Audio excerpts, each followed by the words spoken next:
Christian response క్రైస్తవ స్పందన episode number 67. హితబోధ నిర్వహించే ఈ ప్రశ్నోత్తరాల లైవ్ కార్యక్రమాన్ని యూట్యూబ్ ద్వారాను అలాగే జూమ్ మాధ్యమం ద్వారా వీక్షిస్తున్న వీక్షకులందరికీ యేసు ప్రభు వారి శ్రేష్టమైన నామంలో శుభం. ప్రతి మంగళవారం లాగానే ఈ మంగళవారం కూడా ఈ రీతిన ఈ కార్యక్రమాన్ని జరిగించుకోవడానికి ప్రభు మన ఎడల కనపరుస్తూ వస్తున్న కృపనంతటిని బట్టి ప్రభువును స్తుతిస్తూ ఈ రోజు కార్యక్రమం కొరకు కూడా ఆయన సహాయాన్ని వేడుకుంటూ చిన్న ప్రార్థనతో ప్రారంభించుకుందాం. దయచేసి వీక్షకులంతా నాతో పాటు ప్రార్థనలో ఏకీభవించాలని మనవి చేస్తాం. మహోన్నత దయగల తండ్రి, కృపగల మా ప్రభు, దయగల మా నాయన, మరి గడిచిన 66 ఎపిసోడ్లుగా ప్రభు మీకు విస్తారమైన మహా గొప్ప కృపను కనికరమును కనపరుస్తూ ఈ కార్యక్రమం ద్వారా ప్రభు అనేకులు దేవ తండ్రి మరి వాక్యములో నుంచి వాక్యాన్ని వారి జీవితాలకు అన్వయించుకునే విషయాల్లోనూ అనేక రకాలుగా దేవా మరి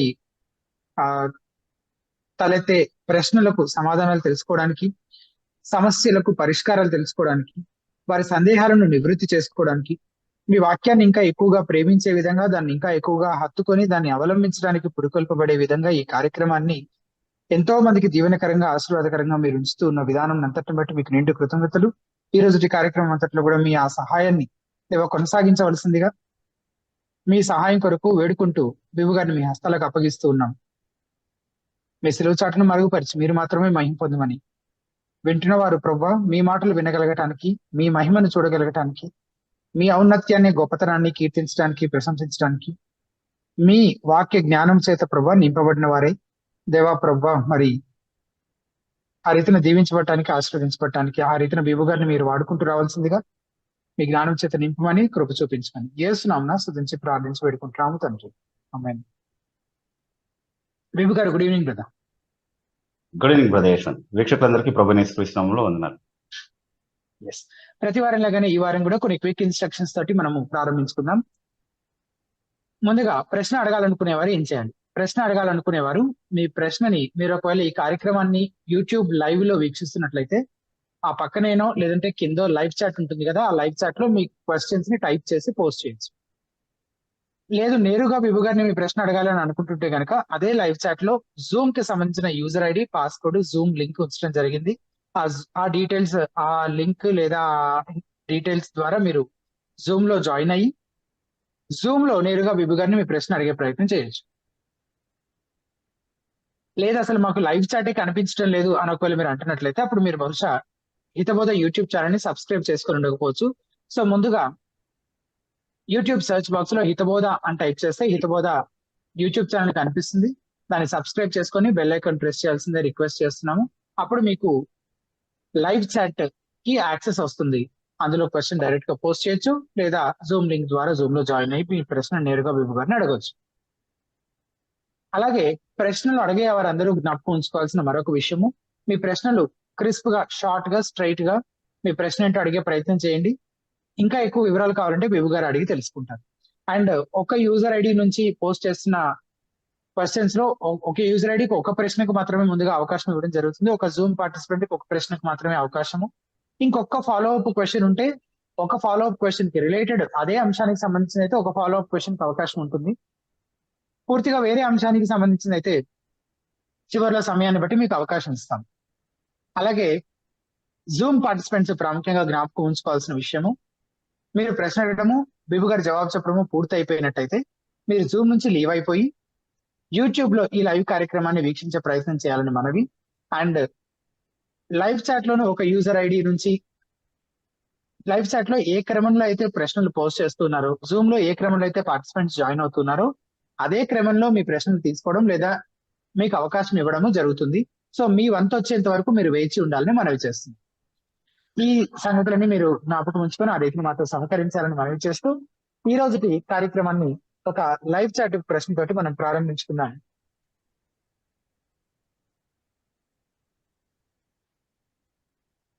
చెరి అనే ఐడి నుంచి అడిగినటువంటి ప్రశ్న, మీ చిత్తము పరలోకముందు నెరవేర్చినట్లు భూమి మీద నెరవేరును గాక అంటే భూమి మీద ఆయన చిత్తము నెరవేరటం లేదని అర్థమా? వివరణ ఇవ్వండి. అది ప్రశ్న బిబు గారు. Over to you. మంచి ప్రశ్న అడిగారు. ప్రభు తన శిష్యులకు నేర్పించినటువంటి ప్రార్థనలో భాగంగా నీ రాజ్యం వచ్చుగాక, నీ చిత్తము పరలోకమందు నెరవేరినట్లు భూమి అందు నెరవేరును గాక అని ప్రార్థన చేయమని నేర్పించాడు.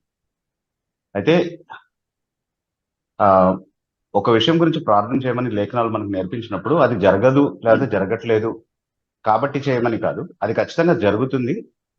జరిగేటటువంటి సంగతిని నెరవేర్చడంలో దేవుడు ప్రార్థనను ఒక సాధనంగా వాడుకుంటాడు అన్నటువంటి నియమాన్ని మనం లేఖనాల్లో ఎప్పుడు నేర్చుకుంటాం. ఉదాహరణకి అంటే చాలా ఉదాహరణలు చెప్పుకోవచ్చు. వెంటనే నాకు జ్ఞాపకం వచ్చిన ఒక ఉదాహరణ ఏంటి అని అంటే, దానియేలు గ్రంథంలో 9వ అధ్యాయంలో దానియేలు ప్రార్థన చేయడం ప్రారంభిస్తాడు.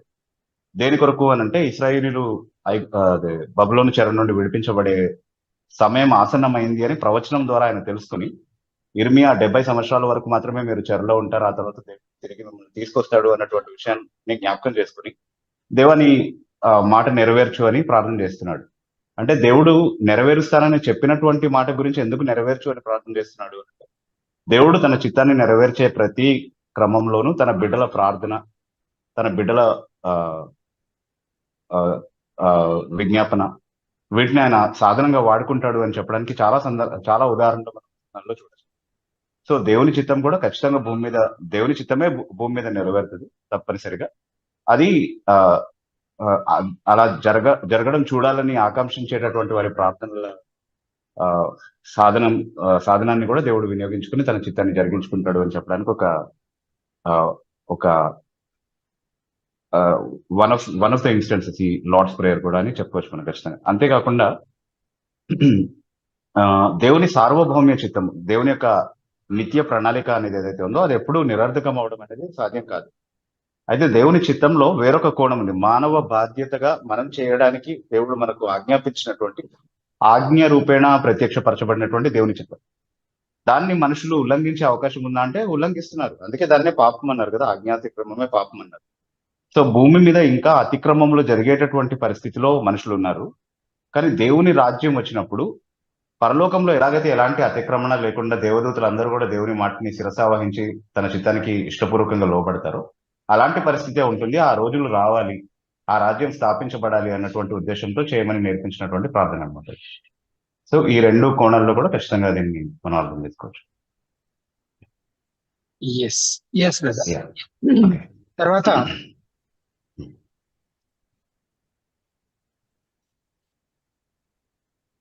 బాలకృష్ణ అనే ఐడి నుంచి జాయిన్ అయినటువంటి వారు మీరు అన్మ్యూట్ చేసుకొని మీ పేరు మీ ఊరు చెప్పి మీ ప్రశ్న అడగవచ్చు.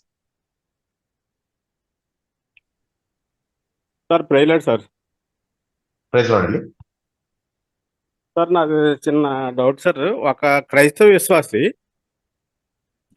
హలో మిమ్మల్ని మీరు ఇంట్రడ్యూస్ చేసుకుని క్వశ్చన్ అడగాల్సి ఉంటుంది కదా. సార్, నా పేరు ఎం బాలకృష్ణ సార్. నేను వైజాగ్ నుంచి విశాఖపట్నం నుంచి మాట్లాడుతున్నాను సార్. ఓకే ఓకే చెప్పండి సార్. మీకు అలాగే యశ్వంత్ గారు కూడా దేవుని నామన వందనాలు చెల్లించుకుంటున్నాను సార్. నా క్వశ్చన్ ఏంటంటే సార్, ఒక క్రైస్తవ విశ్వాసి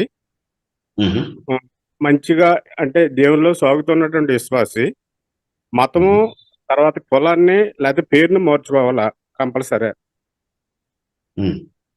మరి 1 కొరింథీ 7వ అధ్యాయం 15 నుంచి 24 ఉన్న దానికి దీనికి విరుద్ధమా ఏంటంటే అని నాకు డౌట్ సార్. ఓకే బ్రదర్, పేరు ఖచ్చితంగా మార్చుకోవాలన్నటువంటి నియమం ఏమీ లేదు. అయితే మతము ఏంటి అని అంటే, మతము క్రైస్తవం ఒక మతమే కాదు అని చెప్పేటటువంటి కొన్ని వాదనలు వింటా ఉంటాం మనం తరచుగా. సో క్రైస్తవం మతం కాదు కదా కాబట్టి నేను హిందూగానే కొనసాగొచ్చు అన్నటువంటి ఒక ఆలోచన కూడా కొంతమంది చెప్పడం మనం తరచుగా వింటా ఉంటాం. కానీ క్రైస్తవం మతం కాదు అన్నటువంటి ఆలోచనతో ముందుగా మనం ఫస్ట్ విభేదించాలి. అసలు మతానికి నిర్వచనం చెప్పుకుంటే, మతం అంటే ఏంటి? అది దేవుని గురించి, మనుషుల గురించి, దేవునికి మనుషులకు మధ్యలో ఉండాల్సినటువంటి సంబంధాన్ని గురించి మాట్లాడుతుంది. అలా మాట్లాడే ఏదైనా మతం అని అంటాం. అది సత్యమతం కావచ్చు లేదా అసత్యమతం కావచ్చు. సో క్రైస్తవం ఖచ్చితంగా సత్యమతము, నిజమైన దేవుడిని అది తెలియపరుస్తుంది. ఆ దేవునితో మానవులు సంబంధం ఎలా కలిగి ఉండగలరు అన్నటువంటి విషయాల గురించి వ్యవహరిస్తుంది. కాబట్టి అది ఖచ్చితంగా మతం నిర్వచనంలోనికే వస్తుంది. క్రైస్తవం అనేది మతమే. సో నేను మనసు మారినప్పుడు ఖచ్చితంగా నా మతం కూడా మారుతుంది. ఒకవేళ ఈ కుల వ్యవస్థ అనేది అక్కడి నుంచి వచ్చినటువంటిది కాబట్టి, అంటే కుల వ్యవస్థ అంటే వర్ణ వ్యవస్థ అనేది హిందూ మతం నుండి వచ్చినది కాబట్టి వర్ణ వ్యవస్థ అనేది క్రైస్తవానికి వర్తించదు అన్నటువంటి విషయాన్ని మనం ముందు గుర్తించాలి. అయితే కొన్ని బ్యాక్గ్రౌండ్స్ నుంచి వచ్చినటువంటి వాళ్ళని, ఎస్పెషల్లీ షెడ్యూల్ క్యాస్ట్ అనేటటువంటి ఒక లిస్ట్ గవర్నమెంట్ రికగ్నైజ్ చేసినటువంటి ఒక వర్గాలకి షెడ్యూల్ క్యాస్ట్ అనేటటువంటి ఒక ఐడెంటిటీ ఇచ్చారు. ఇంకొన్ని వర్గాలకి షెడ్యూల్డ్ ట్రైబ్స్ అనేటటువంటి ఐడెంటిటీని ఇచ్చారు. అయితే అది ఎందుకు ఇచ్చారు అని అంటే వాళ్ళ మతాన్ని గుర్తిస్తూ ఇచ్చింది కాదు. వాస్తవానికి మతాన్ని గుర్తిస్తూ లేదా మత నేపథ్యాన్ని బట్టి ఎలాంటి రిజర్వేషన్లు ఇవ్వడానికి వీల్లేదు రాజ్యాంగ ప్రకారం. అయితే వాళ్ళు గతంలో ఎదుర్కొన్నటువంటి వివక్షను పరిగణలోకి తీసుకొని ఆ సమాజం చేత వాళ్ళు తిరస్కరించబడడం కారణంగా వాళ్ళు ఎదుర్కొన్నటువంటి కష్టాలు ఏవైతే ఉన్నాయో అవన్నింటినీ కూడా కంపెన్సేట్ చేయడం కోసం అని చెప్పి ప్రభుత్వము చేసినటువంటి ఒక ఏర్పాటు అనమాట మనము రాజ్యాంగం రాసుకున్న తర్వాత. అయితే అందులో క్రైస్తవులుగా మారినటువంటి వ్యక్తి కూడా అలాంటి నేపథ్యం నుండి వచ్చినటువంటి అవకాశం ఉందా, అతనికి కూడా సామాజిక న్యాయం జరగాల్సినటువంటి అవసరం ఉందా అంటే ఖచ్చితంగా ఉంది. అందుకనే షెడ్యూల్ క్యాస్ట్ అని పెట్టుకున్నటువంటి వ్యక్తికి కూడా క్రైస్తవుడు అని పెట్టుకునేటటువంటి అవకాశం ఇవ్వాలి ప్రభుత్వం న్యాయంగా ఆలోచిస్తే. కానీ ప్రభుత్వం అన్యాయం చేస్తూ క్రైస్తవులకు ఆ అవకాశం లేదు, వాళ్ళు హిందువులుగా కొనసాగితే మాత్రమే ఉంటుంది అని చెప్పింది. అయితే ఇప్పుడు క్రైస్తవుల ముందు ఉన్నటువంటి సమస్య ప్రశ్న ఏంటి అనంటే, నేను యేసుక్రీస్తు ప్రభుకి నమ్మకంగా ఉండి నేను క్రైస్తవుడిగా కొనసాగి ప్రభుత్వం ఇచ్చేటటువంటి ఈ వెసులుబాటు ఏదైతే ఉందో, నేను ఎస్సీ అయితే నాకు కొన్ని రిజర్వేషన్స్ వస్తాయి అన్నటువంటిది ఏదైతే ఉందో అది వాడుకోవడానికి ఇష్టపడతా, అది విడిచిపెట్టడానికి ఇష్టపడతానా, లేదా నేను క్రైస్తవుడిని అయినప్పటికీ కూడా హిందూ అనేటటువంటి ఐడెంటిటీతోనే కొనసాగి అదే సర్టిఫికెట్ ని వాడుతూ నాకు అర్హత లేనటువంటి, అంటే ప్రభుత్వ నియమాలని బట్టి ప్రభుత్వ చట్టాన్ని బట్టి అన్యాయంగా అయినా సరే నాకు అర్హత లేదని వాళ్ళు నిర్ణయించినటువంటి దాన్ని నేను క్రీస్తును తిరస్కరించే మూల్యాన్ని చెల్లించి ఒకవేళ నేను అది వాడుకోవడానికి ఇష్టపడుతున్నానా అన్నది మన ముందున్న ప్రశ్న. సో పేరు మార్చుకోవాల్సినటువంటి అవసరం లేదు, కానీ నేను క్రైస్తవుడిని అయితే కనుక ఎస్పెషలీ షెడ్యూల్ క్యాస్ట్ రిజర్వేషన్స్ నేను వాడుతూ ఉంటే కనుక అది నేను వాడడానికి నాకు అర్హత లేదని ఈ ప్రభుత్వం చెప్పింది. కాబట్టి అలా మారినటువంటి వాళ్ళకి బీసీసీలో మాత్రమే కొన్ని రిజర్వేషన్స్ ఇచ్చారు, వాటిని మాత్రమే మనం వాడుకోవాలి. ఖచ్చితంగా నా క్రిస్టియన్ ఐడెంటిటీకి అడ్డొచ్చేది ఏది కూడా మనం యాక్సెప్ట్ చేయడానికి వీల్లేదు. నా పేరును బట్టి నా క్రిస్టియన్ ఐడెంటిటీ నిర్ధారించబడదు, కానీ డెఫినెట్లీ నేను చెప్పుకునే దాన్ని బట్టి, ఇప్పుడు సర్టిఫికేట్ సబ్మిట్ చేస్తున్నానంటే నేను క్లెయిమ్ చేస్తున్నట్టే కదా నేను నాన్ క్రిస్టియన్ అని, హిందూ అని.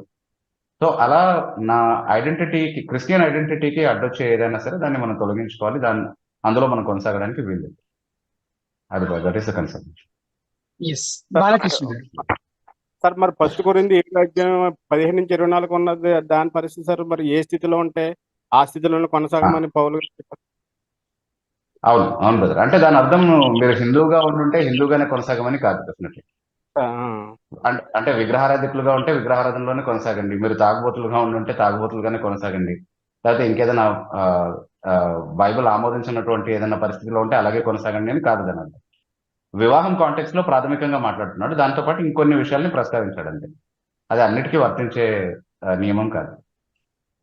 అయితే సార్, ఇప్పుడు విశ్వాసం యొక్క హృదయాంతరంగాలు ఎరిగిన దేవుడు కదా, హృదయం కరెక్ట్ గా ఉంటే ఇవన్నీ కూడా అడ్డు రావు కదా దేవుని సన్నిధికి చేరడానికి అని నా అభిప్రాయం సార్. అంటే అది మీ అభిప్రాయం వరకు మాత్రమే, కానీ యేసుప్రభు అలా చెప్పలేదు. ఆయన ఏమన్నారు, మీరు మనుషుల ముందు నన్ను ఒప్పుకుంటే నేను కూడా తండ్రి ఎదుట మిమ్మల్ని ఒప్పుకుంటాను అన్నాడు. హృదయంలో ఉంటే సరిపోతుందని ఆయన చెప్పుండాల్సింది కదా, అలా చెప్పకుండా బహిరంగంగా కూడా మనం ఆయన ఒప్పుకోవాలి, ఆయనకు చెందిన వారిగానే మనం సాక్ష్యం ఇవ్వాలి అన్నటువంటి మాట చెప్పుండేవారు కాదు కదా. అంటే హృదయం నిండి ఉన్న దాన్ని బట్టి నోరు మాట్లాడుతుంది, మన హృదయం ఎలా ఉంటే అలాగే మనం ప్రవర్తిస్తాము అన్నది బైబిల్ నియమం. Okay sir, thank you sir. Thank you Balakrishna గారు. బేబు గారు, ఒక చిన్న విషయం అండి, మనకి ఇప్పుడు 9 members వెయిటింగ్ లో ఉన్నారు. సో ఓకే, ఎస్ బ్రదర్, అంటే టైం ఎక్సీడ్ అవుతున్నప్పుడు దయచేసి యశ్వంత్ గారు మీరు దాన్ని రెగ్యులేట్ చేయండి, అంటే రిమైండ్ చేస్తా ఉండండి ఎక్కడైనా ఎక్సెసివ్ టైం అవుతుంది అనిపించినప్పుడు. చక్రవర్తి అనే ఐడి నుంచి జాయిన్ చక్రవర్తి అనే ఐడి నుంచి జాయిన్ అయినటువంటి వారు మీరు అన్మ్యూట్ చేసుకుని మీ పేరు మీ ఊరు చెప్పి మీ ప్రశ్న. గుడ్ ఈవినింగ్ అన్న. గుడ్ ఈవినింగ్ అన్న, నా పేరు చక్రవర్తి, మాది రుద్రవరం విలేజ్ అన్న, సత్తెనపల్లి దగ్గర. ఓకే అన్న, నా క్వశ్చన్ దీని గురించి అంటే బిబ్లికల్ క్యానాన్ గురించి అన్న. ఓకే, అంటే స్క్రిప్చర్ గురించి. మన పౌలు గారు రాసినటువంటి లెటర్స్ అనేవి కొన్ని అయితే మిస్ అయినట్టుగా నాకు కొరింథీయులకు రాసిన మొదటి పత్రిక చదివినప్పుడు మరియు కొలస్సీయులకు రాసిన చదివినప్పుడు అనిపించింది అన్న. అంటే కొలస్సీ ఆ పత్రికలోనేమో లవోదీయులకు రాసిన పత్రిక ఒకటి మీరు చదవండి అన్నట్లుగా వాళ్ళకి చెప్పారు సంఘానికి. మళ్ళా కొరింథీయులకు రాసిన పత్రికలోనేమో నేను మీకు ఇంతకు ముందు ఒక లెటర్ పంపించా అన్నట్లుగా ఇందులో కూడా మెన్షన్ చేశాడన్న పౌలు గారు. అవును అవును అయితే మనం అలా ఉండాల్సినటువంటి పుస్తకాలని బైబిల్లో నుంచి తీసేయకూడదు కదా, మనం ఆహా ప్రకటన ప్రకారం అన్నట్లుగా నేను అనుకుంటున్నా అన్న. కానీ ఎందుకు ఓకే తీసేశారు వాటిని అన్నట్టుగా నా డౌట్ అన్న. యా అంటే యాక్చువల్లీ మనము ఆ, చాలా ఖచ్చితంగా గుర్తించాల్సిన విషయం ఏంటి అంటే దేవుడు ఏ సత్యాలను అయితే సంఘానికి బయలుపరచాలనుకున్నాడో అది సంపూర్ణంగా అపోస్తలీయ బోధ కింద బోధ అనే మాధ్యమం ద్వారా దేవుడు మనకి బయలుపరిచాడు. కొత్త నిబంధనలో ఉన్నటువంటి ఈ గ్రంథాలు ఏవైతే ఉన్నాయో వాటినే మనం అపోస్తలీయ బోధ అని అంటున్నాం. అయితే ఒకవేళ లవదీకీయులకు రాసినటువంటి పత్రికలో ఉన్నటువంటి సంగతులు కొలసి పత్రికలో లేకపోతే ఇంకా వేరే పత్రికల్లో ఉన్నటువంటి అవే అంశాల సారాంశం అయి ఉండొచ్చు కాబట్టి దాన్ని భద్రపరచాల్సినటువంటి అవసరత ఉండలేదు కాబట్టి దేవుని ఏర్పాట్లో అలా చేయలేదు. అవసరమై ఉంటే ఈ పుస్తకాలను ఎలా భద్రపరిచి ఉండేవాడు అలాగే భద్రపరిచి ఉండేవాడు. సో రిపిటేటివ్ గా ఉండి ఒకవేళ భద్రపరచాల్సినటువంటి అవసరం లేనటువంటి విషయాలు అయితే ఇప్పుడు ఫర్ ఎగ్జాంపుల్ మొదటి కొరింథీ పత్రిక ఉదాహరణ మీరు తీసుకున్నారు. నేను ఇదివరకే మీకు రాశాను ఈ సంగతిని, ఇలా రాసిన సంగతి మీకు తెలుసు అని చెప్పి ఏ సంగతి రాశాడో కూడా దాన్ని ప్రస్తావించాడు. కాబట్టి అందులో ఉన్నటువంటి వాళ్ళు పరిగణలోనికి తీసుకోవాల్సినటువంటి నియమం ఎక్కడ మిస్ అవ్వదు. కాబట్టి ఫిజికలీ ఆ లెటరే ఉండాల్సినటువంటి అవసరం లేదు, అందులో ఉన్నటువంటి కంటెంట్ ఉంటే చాలు, అది సంపూర్ణంగా బైబిల్లో ఉంది అన్నది బైబిల్ బైబిల్ దేవుని సంపూర్ణ ప్రత్యక్షత అన్నటువంటి క్లెయిమ్ లో మనము అర్థం చేసుకోగలుగుతున్నాం. కాబట్టి we have lost nothing as for as the content is concern. అదే ఇప్పుడు వాళ్ళు చెప్పినటువంటి ఇవే సందేశాలు చాలా లెటర్స్ లో రాసి ఉండొచ్చు, చాలా స్థలాల్లో కూడా వాళ్ళు మౌఖికంగా బోధించి ఉండొచ్చు. అవన్నీ ఆన్ రికార్డ్ ఉండాల్సినటువంటి అవసరం లేదు when it's a repetition. Okay, so that doesn't mean we have lost anything. అంటే మనం ఏదో నష్టపోయాము, క్యానన్ ఇన్కంప్లీట్ అయింది దానివల్ల, లేదా క్యానన్ డిస్టర్బ్ అయింది అని అనుకోవడానికి మాత్రం అవకాశం లేదు అలాంటి సందర్భాలను బట్టి. ఎస్ బ్రదర్, మీ క్వశ్చన్ ఆన్సర్ చేయబడిందని అనుకుంటాం. అన్న నేను దీన్ని 2 పర్స్పెక్టివ్ లో చూసానన్నా. ఒకటేమో ప్రకటన గ్రంథం నుంచి చూస్తేనేమో అక్కడ మనం తీసేయకూడదు అన్నట్లుగా ఆ పర్స్పెక్టివ్ లో చూశాను. ఇంకొకటేమో మనకి 4 గాస్పెల్స్ చూస్తే అవి 4 కూడా ఆ యేసు బోధ గురించే చెప్తా ఉంటున్నాయి కదన్నా. అంటే రిపీట్ అవుతా ఒకటే చెప్తా ఉంటున్నాయి కదా, మరి అలాంటప్పుడు రిపీట్ అయినవి తీసేయాలి కదా అన్నట్లుగా కూడా అనిపించింది అన్న. Not necessarily always. అట్లా అయితే 4 గాస్పెల్స్ లో ఉన్నటువంటి ఇన్స్టెన్సెస్ సేమ్ అయి ఉండొచ్చు, కానీ వాళ్ళు వాటిని రాయడానికి ఉన్నటువంటి ఉద్దేశం కానీ వాళ్ళు ఎక్స్ప్రెస్ చేసినటువంటి పర్స్పెక్టివ్ కానీ వేరేగా ఉండింది. అందుకే 4 గాస్పెల్స్ లో కూడా యేసుక్రీస్తు ప్రభుకు సంబంధించినటువంటి 4 వేరు కోణాలని విశ్లేషించడం కోసం సేమ్ డేటాని వాళ్ళు వాడుకున్నారు అని అంటారు. అంటే దాన్ని మనం డీటెయిల్ గా స్టడీ చేసి అర్థం చేసుకోవచ్చు. First thing. సెకండ్ థింగ్ ఏంటి అంటే మనం తీసేయకూడదు అన్నటువంటి హెచ్చరిక ప్రకటన గ్రంథంలో ఉంది. కెనానిసిటీ ప్రాసెస్ లో దేవుడే దేన్ని ప్రిజర్వ్ చేయాలనుకున్నాడో అది ప్రిజర్వ్ చేశాడు, ఏది అవసరం లేదనుకున్నాడో దాన్ని ప్రిజర్వ్ అవనివ్వలేదు. అది దేవుడు తన ఏర్పాట్లో చేసినటువంటి కార్యం, సంఘం ఉద్దేశపూర్వకంగా చేసింది కాదు. Okay, otherwise it would have been historically preserve just like any other letter.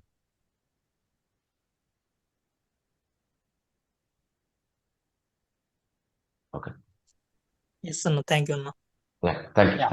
Thank you brother. తర్వాత శామ్యూల్ రాజ్ అనే ఐడి నుంచి జాయిన్ అయినటువంటి వారు మీరు అన్మ్యూట్ చేసుకొని మీ పేరు, మీ ఊరు చెప్పి మీ ప్రశ్న అడగండి. వందాలనా? వందనాలు. నేను శామ్యూల్ రాజ్ చెప్పి భద్రావతి అంటే కర్ణాటక నుంచి మాట్లాడుతున్నానా. ఓకే, అంటే నేను అసలైన ప్రశ్న శిశులైన జవాబు లేదా ఆ కార్యక్రమం నుంచి నేను చాలా మేలు పొందుతున్నాను. దాని నుంచి మీకు ఆకర్షింపబడిన మీ ద్వారా చాలా మంచిగా ఉన్నది. దానికి బట్టి చేస్తున్నాను. ఈ కార్యక్రమం ప్రచారం చేస్తున్న యశ్వంత్ కూడా నేను హృదయపూర్వక వందనాలు తెలుస్తున్నాను. దీంట్లో చిన్న ప్రశ్న ఏమిటనా, ఆది కాండంలో మన కయ్యూను హేబేలు వాళ్ళు బలి అర్పించినప్పుడు అన్న తమ్ముని చంపేస్తాడు. చంపిన తర్వాత దేవుడు చెప్పేసి ఆయన నీ తమ్ముని రక్తము యొక్క స్వరము నేలని నాకు మొర పెట్టిస్తుందని చెప్పిండు దేవుడు. పెడుతుందని చెప్పాడు. ఒక ఏ విషయం ఏం మొర్ర పెడుతుండొచ్చు అని అదే దాన్ని కోర్టుకుని ఎబ్రీ పత్రిక 12:24 వచ్చిన కూడా చెప్తారు కదా, బలుపు శ్రేష్ఠ అని చెప్పేసి ఏం మొర్ర పెడుతుంటారు దేవుని దగ్గర అంటే న్యాయాన్ని కోరుతుంది, ప్రతీకారాన్ని కోరుతుంది వాస్తవానికి. అయితే యేసుక్రీస్తు ప్రభు యొక్క రక్తము దానికంటే శ్రేష్టమైనది కోరుతుంది అని ఎందుకు అంటున్నాడు అని అంటే, యేసుక్రీస్తు ప్రభు యొక్క రక్తము క్షమాపణ కోరుతా ఉంది. ఆయన రక్తము ఆధారంగా మనం క్షమించబడాలని కోరుతా ఉంది. హేబేలు రక్తానికి భిన్నంగా ఆ అంటే హేబేలు రక్తము ప్రతీకారాన్ని కోరుకుంది కదా, అలా కాకుండా మనం క్షమించబడాలి అన్నటువంటి కోరికతో యేసుక్రీస్తు ప్రభు యొక్క రక్తం చిందించబడింది కాబట్టి అది శ్రేష్టమైనది అని చెప్పబడింది అనమాట హెబ్రీ పత్రిక. మరి ఏబేలు అది నీతిమంతుడు అంటారు కాంట్రాస్ట్. కదా, నీతిమంతుడు అనా? అవును అవును.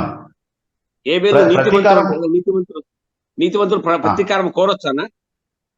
ఖచ్చితంగా కోరచ్చు బ్రదర్, న్యాయమైనటువంటి ప్రతీకారం కోరచ్చు. నేను ప్రతీకారం చేయవాడను అని దేవుడు స్వయంగా సెలవిచ్చాడు చాలా సందర్భాల్లో. అంటే దేవుడు నీతిమంతుడు కాదని దాని అర్థం కాదు కదా. ఇప్పుడు నా అంతలో నేను ప్రతీకారం తీర్చుకోకూడదు, కానీ న్యాయం చేసేటటువంటి దేవుడు ప్రతీకారం చేయాలని ఆశించడం అనేది అన్యాయమేం కాదు, అది తప్పేం కాదు, అది నీతిమంతులు. ఇప్పుడు హతసాక్షులుగా చనిపోయినటువంటి వారు కొంతమంది ప్రకటన గ్రంథంలో వాళ్ళు కూడా ప్రతీకారాన్ని కోరుతా ఉన్నారు. ఎంతకాలం మా రక్తం చెందించిన వారి మీద న్యాయం తీర్చకుండా ఉంటావు అని చెప్పి వాళ్ళు జ్ఞాపకం ఉంది కదా మీకు 6వ అధ్యాయంలో 8 నుంచి. సో డెఫినెట్లీ నీతిమంతులు కూడా ప్రతీకారాన్ని కోరే అవకాశం ఉంది. కాకపోతే యేసుక్రీస్తు ప్రభు యొక్క రక్తము చిందించబడినటువంటి ఉద్దేశం చాలా శ్రేష్టమైనది, ఎందుకంటే అది రక్షణార్థమైన ఉద్దేశంతో చిందించబడింది అన్నటువంటిది హెబ్రీ గ్రంథకర్త మనకు చూపించే కాంట్రాస్ట్ అన్నమాట. అంటే ఆ ప్రతీకారం మొరను బట్టిన దేవుడు కయ్యను శపించింది అంటారా మీరన్నా? అంటే మొర్ర పెట్టేది అంటే అక్షరాల రక్తం ఏదో మాట్లాడింది అని అర్థం చేసుకోకూడదు బ్రదర్, అలంకారప్రాయంగా చెప్పబడినటువంటి మాట. అంటే ఇప్పుడు చిందించబడినటువంటి రక్తము ప్రతీకారానికి పిలుపునిస్తుంది అని చెప్పే వేరొక విధానం అనమాట అది, అంతేగాని అది నిజంగా నోరుండి మాట్లాడింది అని కాదు. చాలా thank you for suggestion. Thank you brother. తర్వాత బోడపాటి కిరణ్ అనే ఐడి నుంచి జాయిన్ అయినటువంటి వారు, మీరు అన్మ్యూట్ చేసుకొని మీ పేరు మీ ఊరు చెప్పి మీ ప్రశ్న అడగచ్చు.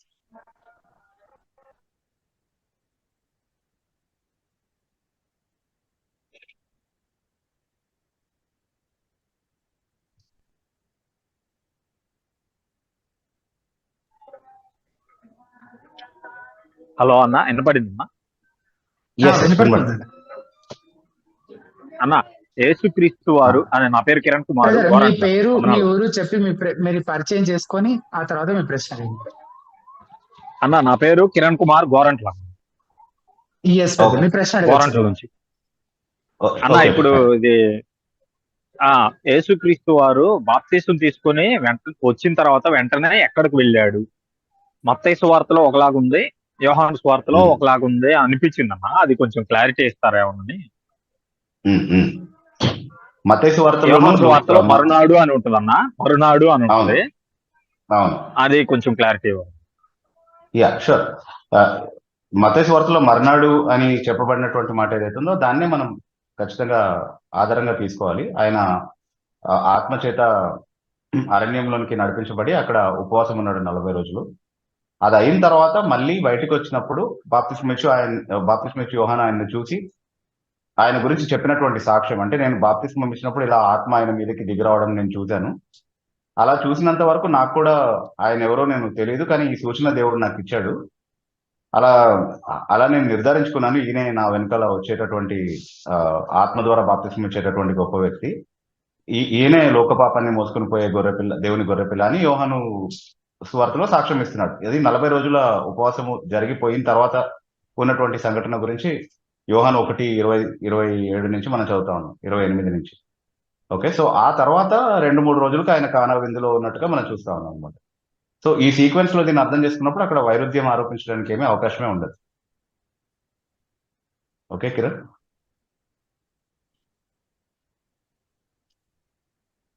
కిరణ్ గారు అన్నా, అంటే ఇక్కడ యేసు ప్రభు ఇది అంటే మరునాడు అనేది 40 రోజుల తర్వాత జరిగింది అంటారు అనుకోవచ్చా? కాదు, మత్తయి సువార్తలో చెప్పిన మరునాడు అనేది అంటే యోహాను సువార్తలో అన్నా, మత్తయి సువార్తలో కాదు. యోహాను సువార్తలో మరునాడు అని చెప్పబడినది ఎప్పుడు నుంచి మరునాడు అంటే ఇదిగో లోక పాపము మోసుకొని పోవచ్చున్న గొర్రె పిల్ల అని చెప్పి పావురం నిలిచి ఉండుట. కిరణ్ పావురం నిలిచి ఉండుట నేను చూశాను అని ముందు జరిగినటువంటి సంఘటన గురించి యోహాను సాక్ష్యం ఇస్తున్నాడు. అప్పుడు దిగి రావలేదు, ఈ మాటలు చెప్తున్నప్పుడు దిగి రాలేదు, ముందే జరిగినటువంటి సంఘటన గురించి యోహాను మాట్లాడుతున్నాడు. ఎప్పుడు జరిగింది అది అంటే 40 రోజుల ముందు జరిగింది. ఓకే ఓకేనా, క్లియరా? ఓకే అంటే కొంచెం క్లియర్ లేదు, నేను పర్సనల్ గా ఫోన్ చేస్తాను. అలా కాదు, క్లియర్ గానే ఉంది అది. అంటే ఒకవేళ ఇప్పుడు మత్తయి సువార్త 4వ అధ్యాయంలో కూడా ఇదే ఎక్స్ప్లెనేషన్ నేను రాశాను. ఆయన ఉపవాసం అయ్యి బయటికి వచ్చిన తర్వాత యోహాను ఆయన్ని మళ్ళీ చూసినప్పుడు ముందు బాప్తిస్మం తీసుకున్నప్పుడు జరిగినటువంటి సంఘటన గురించి ప్రస్తావిస్తున్నాడు. అంటే 40 రోజుల ముందు జరిగినటువంటి సంఘటన గురించి ప్రస్తావిస్తున్నాడు. ఆ మర్నాడు ఆయన తన శిష్యులతో కలిసి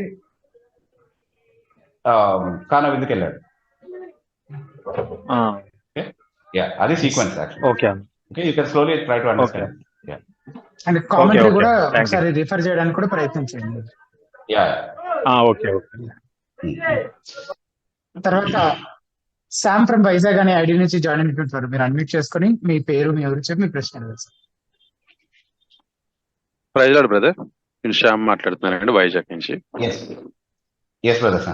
బ్రదర్, నా క్వశ్చన్ ఏంటంటే యోనా 3వ అధ్యాయము 10వ వచనంలో నినివే వారు తమ చెడునడతలను మానుకొనగా వారు చేయుచున్న క్రియలను దేవుడు చూచి పశ్చాత్తాపుడై వారికి చేయుదునని తాను మాట ఇచ్చిన కీడు చేయక మానుకొను చెప్పి ఉంది. అంటే ఈ వచనాన్ని అనుసరించి చాలా మంది అంటే దేవుడు తన చిత్తాన్ని ఎదురుగా చేస్తాను అని చెప్పి దాని తర్వాత మళ్ళీ మార్చుకునే అవకాశం ఉంది అని చెప్పి చెప్పడం కూడా జరుగుతుంది. అసలు దేవుడు అంటే ఒక చిత్తం కలిగి ఉండి అది కన్ఫర్మ్ కదా, చిత్తాన్ని మార్చుకోవడం అనేది ఉండదు కదా. లేదంటే మన ప్రార్థన ద్వారా ఏదో మనం దేవుడి చిత్తం ఒక చిత్తమైనా సరే మనం ప్రార్థన చేయడం ద్వారా లేదంటే మనం చేసే నీతి క్రియల ద్వారా తన చిత్తాన్ని మార్చుకునే అవకాశాలు ఏమైనా ఉంటాయా అని నా క్వశ్చన్ అండి. ఇలానే దీనికి ఒక చిన్న వేరొక కోణం ఏంటంటే బ్రదర్, ఒక పాస్టర్ గారు చెప్పడం విన్నాను. అంటే దేవుడు ఒక ప్రవచనం చెప్పిన తర్వాత దాన్ని మార్చుకుంటాడు అని చెప్పడానికి ఈ వచనాలు ఈ విధంగానే ఒక వచనాన్ని కూడా వాడుకున్నారు. హిజ్కియా మరణ దినాల్లో ఉన్నప్పుడు నువ్వు చనిపోతావు, ఇల్లు చక్కబెట్టుకో అన్నప్పుడు దేవుడు మళ్ళీ మార్చుకున్న ఆయుష్ను ఇచ్చాడు. అంటే ఈ సిమిలర్ సిచ్యువేషన్ సందర్భమే బ్రదర్ నేను చెప్తున్నాను. రెండు కొంచెం మ్యాచ్ చేసి రెండు కోణాల్లో చెప్తారని. ఆవిడేమంటున్నారంటే దేవుడు ఒక ప్రవచనం ఇచ్చిన తర్వాత అది నెరవేరకపోవచ్చు, వాగ్దానం చేసిన తర్వాత ఆపుకోవచ్చు ప్రవచనాన్ని అని. అంటే కొన్ని సందర్భాల్లో ప్రవచనాలు కూడా నెరవేరవనే సందర్భాన్ని కూడా ఆవిడకి. ఫస్ట్ ఆఫ్ ఆల్ మనం గుర్తించాల్సిన విషయం ఏంటి అని అంటే, యోనా చేసింది ప్రవచనం అనడం కంటే కూడా అదొక హెచ్చరిక. మీరు చేసినటువంటి పాపాన్ని బట్టి మీరు నాశనం అవుతారు అని చెప్పినది ఒక హెచ్చరిక. దేవుడు హెచ్చరిక చేయడంలో ఉన్నటువంటి ఉద్దేశం ఏంటి?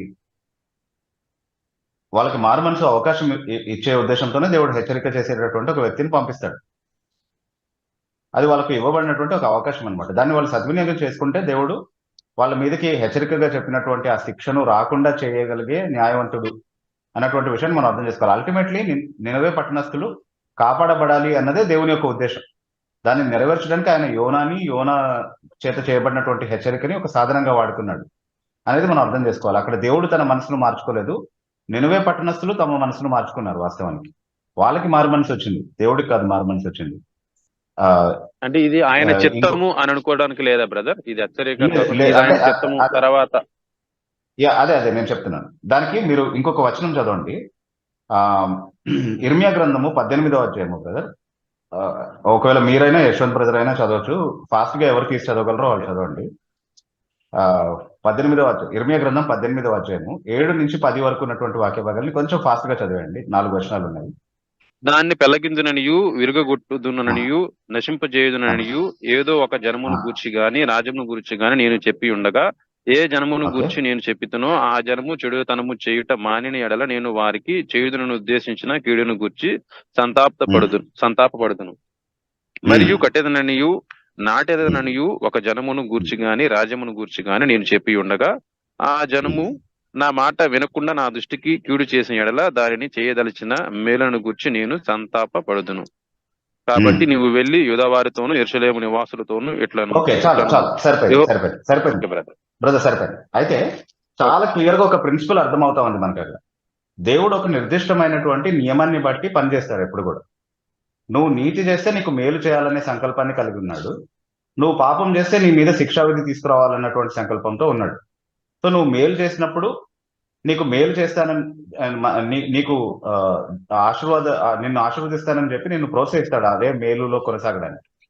అలాగే కీడు చేస్తున్నప్పుడు హెచ్చరిస్తాడు, నేను నిన్ను శిక్షిస్తానని చెప్పి. సో మన ప్రవర్తన మారడాన్ని బట్టి దేవుడు తన ఖచ్చితమైనటువంటి నియమాన్ని మన పైన అమలు చేస్తాడు. ఆయన ప్రిన్సిపల్ అనేది ఫిక్స్డ్, ఆయన మారడు. ఫిక్స్డ్ ప్రిన్సిపల్స్ ని బట్టి ఆయన ఆపరేట్ చేస్తాడు. నువ్వు తప్పు చేస్తే శిక్షిస్తాను, సరైనది చేస్తే నిన్ను క్షమిస్తాను, నిన్ను దీవిస్తాను అన్నది దేవునికి ఉన్నటువంటి ఒక నిర్దిష్టమైనటువంటి నియమం. దాని విషయంలో ఎలాంటి మార్పు జరగదన్నమాట. అయితే అల్టిమేట్లీ మనం ఏం చేస్తామో దేవుడు ఏం చేయబోతున్నాడు అన్నటువంటి విషయాలు ఆయనకు ఖచ్చితంగా తెలుసు. అందుకే అల్టిమేట్లీ ఆయన ఉద్దేశం అనేది ఎప్పుడు మారదు అనేది మనం అర్థం చేసుకోవాలి. మానవుని బాధ్యత కోణం నుండి మానవుడు ఎలా ప్రవర్తిస్తాడో అలా అతనికి న్యాయంగా ఇవ్వాల్సింది దేవుడు ఇస్తాడు అన్నటువంటి నియమాల్ని నేర్పిస్తుంది అనమాట ఈ సందర్భాలన్నీ కూడా. అంటే ఇసుకే సందర్భంలో కూడా అది ఒక హెచ్చరికే తప్ప అది ఒక ప్రవచనం అనడానికి మనకు కాదు. Exactly. Okay brother, thank you brother, thank you so much. Thank you Sam గారు. తర్వాత మమతా అని ఐడి నుంచి జాయిన్ అయినటువంటి వారు, మీరు అన్మ్యూట్ చేసుకొని మీ పేరు మీ ఊరు చెప్పి పరిచయం చేసుకొని మీ ప్రశ్న అడుగుతుంది. Good evening brother. Good evening sister Mamata.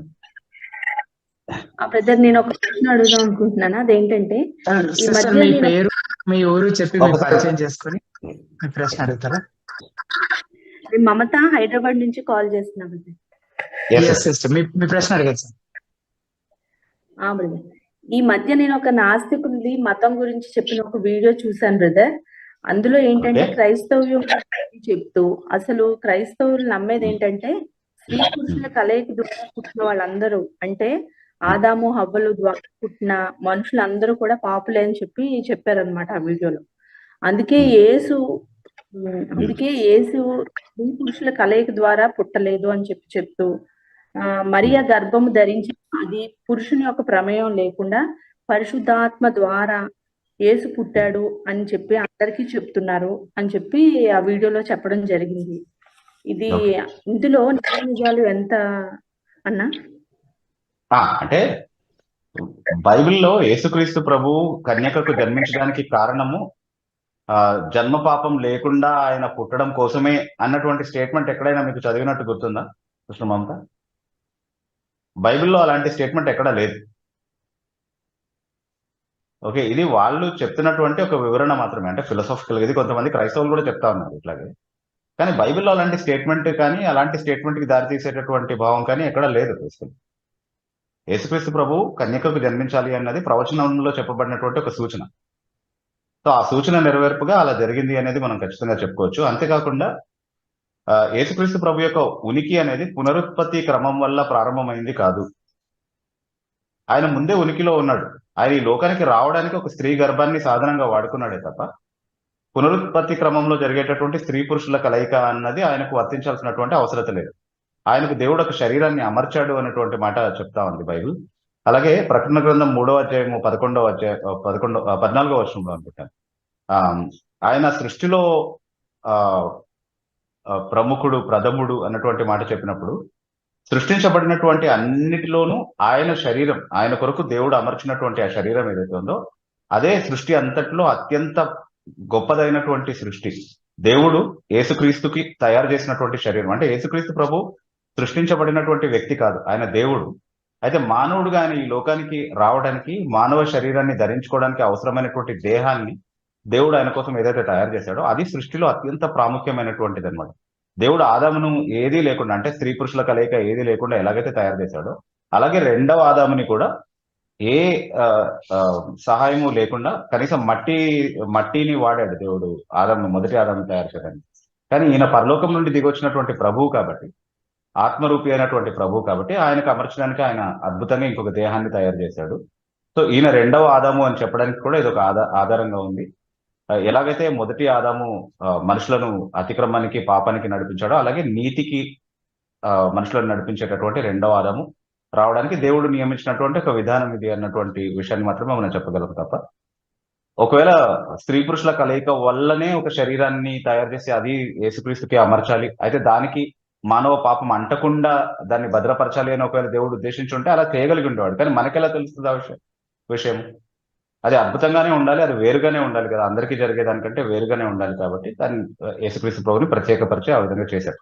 కానీ పాపం అంటకుండా భద్రపరిచేటటువంటి అవకాశం దేవునికి ఉందా? పునరుత్పత్తి క్రమంలో ఆయన జోక్యం చేసుకొని ఒక అద్భుతాన్ని అక్కడే చేయగలడు అంటే ఖచ్చితంగా చేయగలడు. అంటే దేవుని పవర్ని కానీ దేవుని యొక్క దేవునికి ఉన్నటువంటి ఆప్షన్స్ ని కానీ మనం లిమిట్ చేసే విధంగా కొత్త థియరీస్ తయారు చేయడం అనేది మనం క్రైస్తవులుగా మనం చేయకూడదు, నాస్తికులుగా వాళ్ళకి కూడా చేసే అవకాశాన్ని మనం ఇవ్వకూడదు.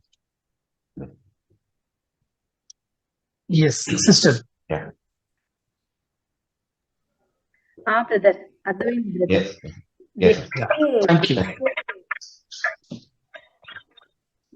Thank you brother. Thank you so much. Thank you Mamata గారు. తర్వాత ల్యూక్ మైసా అనే ఐడి నుంచి జాయిన్ అయినటువంటి మీరు అన్మ్యూట్ చేసుకుని మీ పేరు, మీ ఊరు చెప్పి మీ ప్రశ్న అడగండి. Hello, good evening brother. Good evening brother.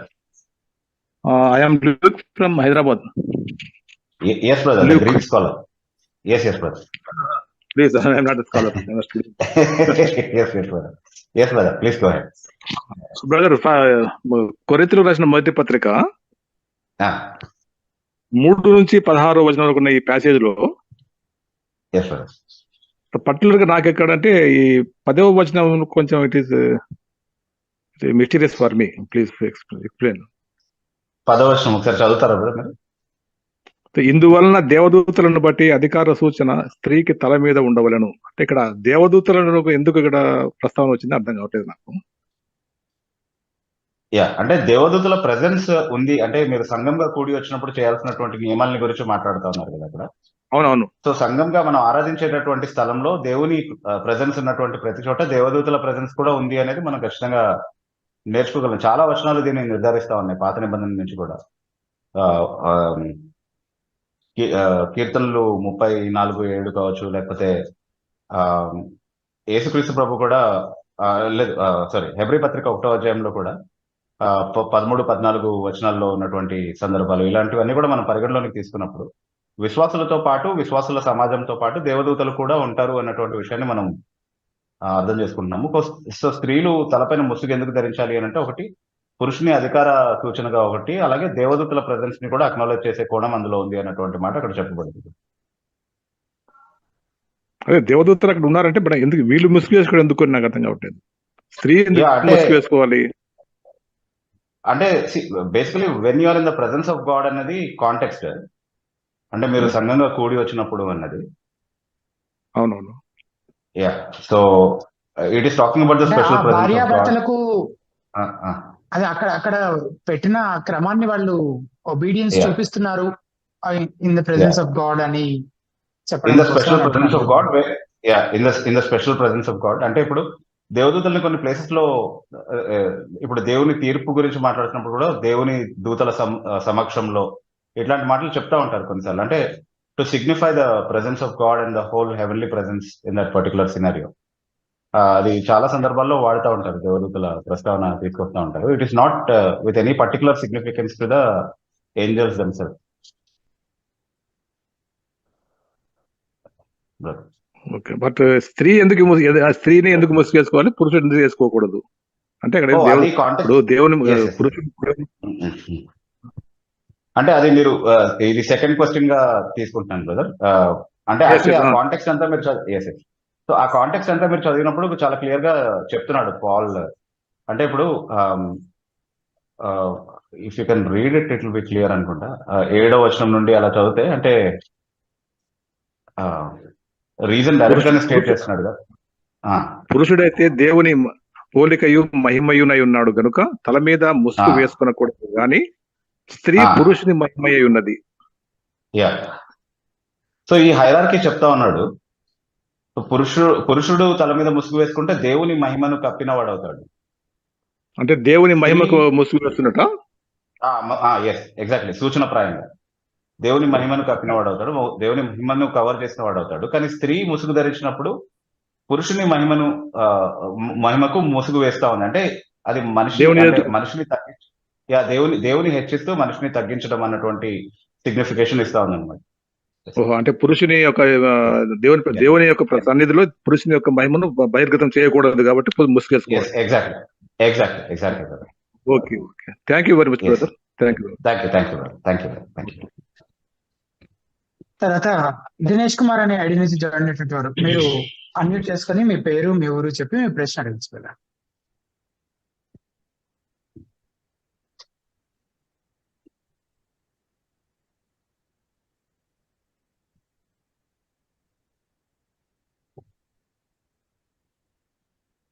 Yes, ఒక బహుశా అందుబాటులో లేనట్టున్నారు. ఒకవేళ మరలా అవకాశం ఇచ్చే ప్రయత్నం చేస్తాను. ఒకవేళ మీరు వింటూ అన్మ్యూట్ చేసుకోవడానికి ఏమైనా ఇబ్బంది ఉంటే కనుక లీవ్ అయ్యి మళ్ళీ జాయిన్ అయ్యే ప్రయత్నం చేయాలని రిక్వెస్ట్ చేస్తూ ఉన్నాము. Yes hello yes good evening brothers. నా పేరు దినేష్ కుమార్, వైజాగ్ నుంచి మాట్లాడుతున్నాను. Very good evening brother. ఇప్పుడు ప్రసంగి గ్రంథము 1వ అధ్యాయము 4వ వచనంలో అక్కడ భూమి నిరంతరము నిల్చును అనే వచనం ఉంది. అయితే పేతురుకు రాసిన 2వ పత్రిక 3వ అధ్యాయం 10వ వచనంలో భూమి ఆకాశమును మహాధ్వనితో లయించిపోను అనే ఉంటుంది కదా. అంటే ఇది సీమింగ్లీ కాంట్రడిక్టింగ్ లా ఉంది కదా, దీన్ని ఎలా రిజాల్వ్ చేయాలి? It is only seemingly contradictory, you rightly pointed out. అయితే ఏంటంటే నిత్యత్వంతో పోల్చుకున్నప్పుడు భూమి నిరంతరం ఉంటుంది అన్నది నిజం కాదు. ఎందుకంటే ఒక దినాన అది కూడా గతించిపోతుంది అనేది బైబిల్ చాలా ఖచ్చితంగా చెప్తా ఉంది. It was not meant to be for ever in that sense. కానీ ప్రసంగి గ్రంథంలో ఒక తరము వస్తుంది, అది గడిచిపోతుంది, దాని స్థానంలో ఇంకొక తరం వస్తుంది, ఈ ప్రక్రియ అంతా కూడా నిరంతరం కొనసాగుతుంది అన్నటువంటి కాంటెక్స్ట్ లో ఆ తరాలతో పోల్చుకున్నప్పుడు తరాలు అస్థిరమైనవి వస్తూ ఉంటాయి పోతూ ఉంటాయి, కానీ భూమి మాత్రం నిరంతరం నిలిచి ఉంటుంది అన్నటువంటి కాంటెక్స్ట్ లో ఆ సెన్స్ లో చెప్పబడినటువంటి మాట అనమాట. సో ఈ రోజు నుండి రేపు అంతరించిపోయేటటువంటి తరంతో పోల్చుకుంటే భూమి నిరంతరం ఉంటుంది. నిత్యత్వంలో దేవుడు ఉద్దేశించినటువంటి ప్రణాళికను దృష్టిలో పెట్టుకుని ఆలోచిస్తే ఈ భూమి నిరంతరం ఉండేది కాదు, ఎందుకంటే దీని స్థానంలో కొత్త భూమిని దేవుడు తయారు చేస్తున్నాడు. So it's nothing contradictory. Okay, ఇంకో క్వశ్చన్ అడగచ్చు? అడగచ్చు. ఏం లేదు, ఇప్పుడు మీకా గ్రంథం 5వ అధ్యాయం 2వ వచనం ఉంటారు కదా, బెత్లెహేమ్ ఎఫ్రాతా యూదా వారి గ్రామంలో నువ్వు ఎంత మాత్రం స్వల్పమైనది కాదు. అయితే ఇది మనం యేసు ప్రభు వారి గురించిన ప్రవచనం అని అర్థం చేసుకుంటాం కదా. అయితే ఇక్కడ డిస్ప్యూట్ ఏమంటారంటే కొంతమంది మీకా 5వ అధ్యాయం 2వ వచనంలో అక్కడ బెత్లెహేమ్ ఎఫ్రాతా అనేటప్పుడు అది ఎఫ్రాతా అనే యోధా డిసెండెంట్స్ ఒక సబ్ ట్రైబ్ ను సూచిస్తుంది. ఎందుకంటే యోధా సబ్ ట్రైబ్స్ లో షెలనైట్స్, తర్వాత జెరహైట్స్, తర్వాత పెరెజైట్స్ అని సంఖ్యాకాండం 26-20 ఉంటుంది కదా. ఆ సందర్భంలో అదొక గోత్రం, అంటే క్లాన్ అంటాం కదా, అది గోత్రం సూచిస్తుంది. కానీ ఇక్కడ గ్రామం అని కాదు అని, అంటే హీబ్రూ బైబుల్లో కానీ ఇంగ్లీష్ బైబుల్లో కానీ విలేజ్ అని కాకుండా క్లాన్ అని ఉంటది కదా. సో అది క్లాన్ సూచిస్తుంది కానీ గ్రామం అని కాదని ఇంకొక డిస్ప్యూట్ ఉంది. దీని గురించి ఏమైనా ఎక్స్ప్లెనేషన్? అంటే అదే క్లాన్ లో అదే ప్లేస్ లో పుట్టాడు అని చెప్పొచ్చు. అండ్ మోర్ ఓవర్ ఆ క్లాన్ బెత్లెహేమ్ అనేటటువంటి ఆ పర్టికులర్ ప్లేస్ లో స్థిరపడినటువంటి క్లాన్ అయి ఉండాలి, అదొకటి. ఇంకొక కోణం ఏంటి అంటే బెత్లెహేము అన్నటువంటి అదే పేరుతో ఉన్న ప్రాంతం ఇంకొక గోత్రంలో కూడా ఉంది. ఐ థింక్ అది దాను గోత్రమో లేకపోతే ఇంకో ఏదో గోత్రంలో బెత్లెహేమ్ అనే పేరు ఉన్నటువంటి ఇంకొక గోత్రం, ఇంకొక స్థలం కూడా ఉంది. సో దాన్ని డిస్టింగ్విష్ చేయడానికి ఈ క్లాన్ తో ముడిపడి ఉన్నటువంటి ప్లేస్ అని సిగ్నిఫై చేయడానికి అక్కడ దాన్ని వాడి ఉండొచ్చు. దీనికి సంబంధించినటువంటి ఎక్స్ప్లెనేషన్ కూడా నేను మీకు మత్తయి సువార్త 2వ అధ్యాయం వ్యాఖ్యానంలో ఇచ్చాను, ఆ లింక్ మీకు ఇస్తారు. అంటే 2వ అధ్యాయం 4వ వచనం నుండి ఇదే ప్రవచనం ప్రస్తావించబడింది కదా, అక్కడ ఈ కాంట్రవర్సీని అడ్రస్ చేశాను అనమాట నేను. సో అక్కడ చాలా క్లారిఫికేషన్ వస్తుంది కదా మీకు. ఒకసారి అది చూసిన తర్వాత మళ్ళీ ఏదైనా క్వశ్చన్ ఉంటే మీరు అడగచ్చు. తప్పకుండా చూస్తున్నాను. Thank you brother. తర్వాత లైవ్ చాట్ లో నుంచి ఒక ప్రశ్న తీసుకుంటా ఉన్నాము. షైనీ అని ఐడి నుంచి అడిగినటువంటి ప్రశ్న, ఒక అన్యుడు అతను నీతిమంతుడిగా ఉండటానికి ప్రయత్నిస్తాను అని, తప్పు చేస్తే బాధపడతానని, దేవుని క్షమించమని అడుగుతానని అంటున్నాడు. పరిశుద్ధాత్మ లేకుండా ఒక అన్యుడు ఇలాంటి మనసు కలిగి ఉండడం సాధ్యమైన తెలియజేయగలడు? అది ప్రశ్న. అలాంటి మనసు కలిగి ఉండొచ్చు, కానీ ఎలాంటి మనసు కలిగి ఉండడం సాధ్యం కాదు అని అంటే యేసుక్రీస్తు ప్రభు బలియాగం ద్వారానే నీతి. కాబట్టి నేను ఆ నీతిని ఆశ్రయిస్తాను. యేసుక్రీస్తు ప్రభు ద్వారా నేను దేవునితో ఐక్యపడడానికి, ఆయనతో సంబంధం కలిగి ఉండడానికి నేను దేవుని దగ్గరకు వస్తాను, నిజ దేవుడిని నేను తెలుసుకుంటాను, ఆయన మాత్రమే నన్ను క్షమించగలడు, ఈ ఏర్పాటు ద్వారా మాత్రమే నన్ను క్షమించగలడు అన్నటువంటి అండర్స్టాండింగ్కి రావడానికి మాత్రం పరిశుద్ధాత్మ సహాయం కాదు. సో అతను అలా అనుకున్నంత మాత్రాన దాని ద్వారా దేవుడు అతను అంగీకరిస్తాడని కానీ క్షమిస్తాడని కానీ అనుకోవడానికి వీల్లేదు. ఎందుకంటే దేవుడు న్యాయవంతుడు. ఆయన న్యాయం తృప్తిపరచబడేది కేవలం మన పాపాలకు శిక్ష పడినటువంటి చోట మాత్రమే. సో యేసుక్రీస్తు ప్రభువులో ఎవరి పాపాలకు శిక్ష విధించబడింది అని అంటే ఆయన్ను విశ్వసించి అంగీకరించేటటువంటి వారికి మాత్రమే ఆ వెసులుబాటు కల్పించబడింది. కాబట్టి యేసుక్రీస్తు ప్రభువును విశ్వసించి అంగీకరించినటువంటి వారికి మాత్రమే నిజమైనటువంటి పాపక్షమాపణ లభిస్తుంది. సో ఆ అండర్స్టాండింగ్ లోనికి రావడానికి, దానికి తను లోపరుచుకోవడానికి మాత్రం ఖచ్చితంగా పరిశుధాత్మ సహాయమే కావాలి. పరిశుధాత్మ సహాయం లేకుండా ఈ మాత్రం వరకు ఎవరైనా అర్థం చేసుకోగలరు. నేను క్షమించమని అడుగుతాను, మంచిగా ఉండడానికి అంటే భాష ప్రయత్నిస్తాను, దేవుని నన్ను పోలికలో సరిచేస్తాను. చేయబడిన దేవుని పోలికలో Yeah. చేయబడ్డారు కనుక వాళ్ళు ఇలా చేయగలుగుతూ Yes. ఉండొచ్చు ప్రతి ఒక్కరు అని అనుకోవచ్చు కదా. అది కరెక్టే. అంటే ఆ సెన్స్ ఆఫ్ గిల్ట్ అనేది అదంతా కూడా నేను Hmm. పాపం చేశాను, ఇది తప్పు, ఇది సరికాదు అన్నటువంటి అవగాహన రావడానికి కూడా కారణం అదే. Hmm. ఓకే, బట్ దెన్ అది దానికి పరిష్కారము ఆత్మ మన అంతరంగంలో చేసే, Yes. పరిశుధాత్మ మన అంతరంగంలో చేసే కార్యం ద్వారానే జరుగుతుంది. Yes, yes. సమస్యను గుర్తించగలరు, తమ సొంత విధానంలో దాన్ని పరిష్కరించుకునే ప్రయత్నం చాలా మంది చేయగలరు. అందులో ఇదొక విధానం అన్నమాట, ఇప్పుడు ఈ ప్రశ్నలో ఉన్నటువంటి విధానం. Yes. But that is not the real solution which God himself he's provided. Yes. తర్వాత అరుణ్ మైకేల్ అనే ఐడి నుంచి జాయిన్ అయినట్టు మీరు అన్మ్యూట్ చేసుకొని మీ పేరు, మీ ఊరు చెప్పి మీ ప్రశ్న అడగండి. హలో అన్న విభూ గారు, praise the lord. Praise lord. నా పేరు అరుణ్ మైకేల్. ఇంతకుముందు ఎక్కువ ఫ్రీక్వెంట్ గా జాయిన్ అయ్యాను, ఒక లాస్ట్ 1 month నుంచి సరిగ్గా జాయిన్ అవ్వలేకపోయాను. ఎక్కడి నుంచి బ్రదర్ మీరు? నేను actually born and brought up in Kurnool district brother, Kurnool district Adoni. కానీ like right now I live and work in Delhi. Okay okay, yes brother. Actually brother, ఇక్కడ నా బై గాడ్స్ గ్రేస్ నాకు మంచి క్రిస్టియన్ ఫెలోషిప్ అంతా దొరికింది. Even my present flat is an Orthodox Christian from Kerala. Oh very good. Okay, I mean, he is actually a very good believer, strong believer. Nothing against it. But actually, when we are actually discussing a few things, కొన్ని రోజుల క్రితం actual గా ఒక conversation మధ్యలో, ఇప్పుడు నేను ఒక Protestant, నేను బ్రదరన్ బ్యాక్గ్రౌండ్ నుంచి, ఫర్ ఎగ్జాంపుల్ నాకు మలాంటి ఒక ప్రొటెస్టెంట్ ఒక ఆర్థోడాక్స్ అమ్మాయిని పెళ్లి చేసుకోవచ్చా అంటే, yeah you can marry, but నువ్వు బాప్టిజం తీసుకుంది చెల్లదు. నువ్వు ఆర్థోడాక్స్ వచ్చి నువ్వు బాప్టిజం తీసుకోవాలి. అప్పుడు ఏంటి ఆ వివాహం అనేది that's becomes valid in orthodox church అని చెప్పారు. ఈ విషయం యాక్చువల్ గా ఇంతకు ముందు కూడా ఒక కాన్వర్సేషన్ లో ఒక క్యాథలిక్ ఫ్రెండ్ తో కూడా ఇలాంటి ఒకటి విషయమే విన్నాను. నువ్వు క్యాథలిక్ అమ్మాయిని చేసుకోవాలనుకుంటే క్యాథలిక్ ఫెయిత్ లో వచ్చేసి నువ్వు ఇక్కడ బాప్టిజం తీసుకో. కానీ నేను ఆల్రెడీ ప్రొటెస్టెంట్, నేను వచ్చినప్పుడు ఎప్పుడో ఒక 5 years బ్యాక్ బాప్టిజం తీసుకొని ఉన్నాను. కానీ ఈ రీబాప్టిజం ఎందుకు అది నాకు అర్థం కాలేదన్నమాట. సో ఒక దాని కొంచెం ఒక డౌట్ మిగిలిపోయింది, అందుకని మీకు అడగాలని కాల్ చేస్తాను. యా, మీరు ఆర్థోడాక్స్ బిలీవర్ అని చెప్పినప్పుడు నేను ప్రాపర్ సెన్స్ లో తీసుకుని దాన్ని వెరీ గుడ్ అని చెప్పాను. యాక్చువల్లీ ప్రాపర్ సెన్స్ అంటే ఆర్థోడాక్స్ అంటే somebody who really follows the scriptures. Actually ఆ సెన్స్ లో తీసుకున్నాను. కేరళలో ఉండే Syrian orthodox is as unbiblical as the Roman Catholic system. అంటే రోమన్ క్యాథలిక్ సిస్టమ్ ఎంత అన్బిబ్లికల్ గా ఉంటుందో, సిరియన్ ఆర్థోడాక్స్ డినామినేషన్ కూడా అంతే అన్బిబ్లికల్ గా ఉంటుంది. వాళ్ళకి వీళ్ళకి మధ్యలో ఉన్నటువంటి డిఫరెన్స్ ఏంటంటే, రోమన్ క్యాథలిక్స్ పోప్ అథారిటీని అంగీకరించారు, వీళ్ళు అంగీకరించలేదు బేసికలీ. అంతే, everything else almost it's the same. Okay, కాబట్టి ఫస్ట్ ఆఫ్ ఆల్ ఒక ప్రొటెస్టెంట్ గా ఉండి అక్కడ ఉన్నటువంటి అమ్మాయిని పెళ్లి చేసుకోవాలి అన్నటువంటి ఆలోచననే డ్రాప్ చేయడం మంచిది, unless that girl is repentant and she wants to come out of that system. Okay brother, అలాగే ఇంకో కొత్త విషయం ఏం తెలిసిందంటే, మన biblical I thought like even only Catholics had 7 books extra, but మన చాలా ఆర్థోడాక్స్ పీపుల్ కూడా they have 7 books extra. Maccabee like this books already. నేను అదే చెప్పాను కదా, రోమన్ క్యాథలిక్ సిస్టమ్ తో ఎలాంటి డిఫరెన్స్ ఉండదు, వీళ్ళకి వాళ్ళకి సేమ్. ఇది ఈస్టర్న్ ఆర్థోడాక్స్, అది వెస్టర్న్ ఆర్థోడాక్స్ అన్నమాట రోమన్ క్యాథలిక్.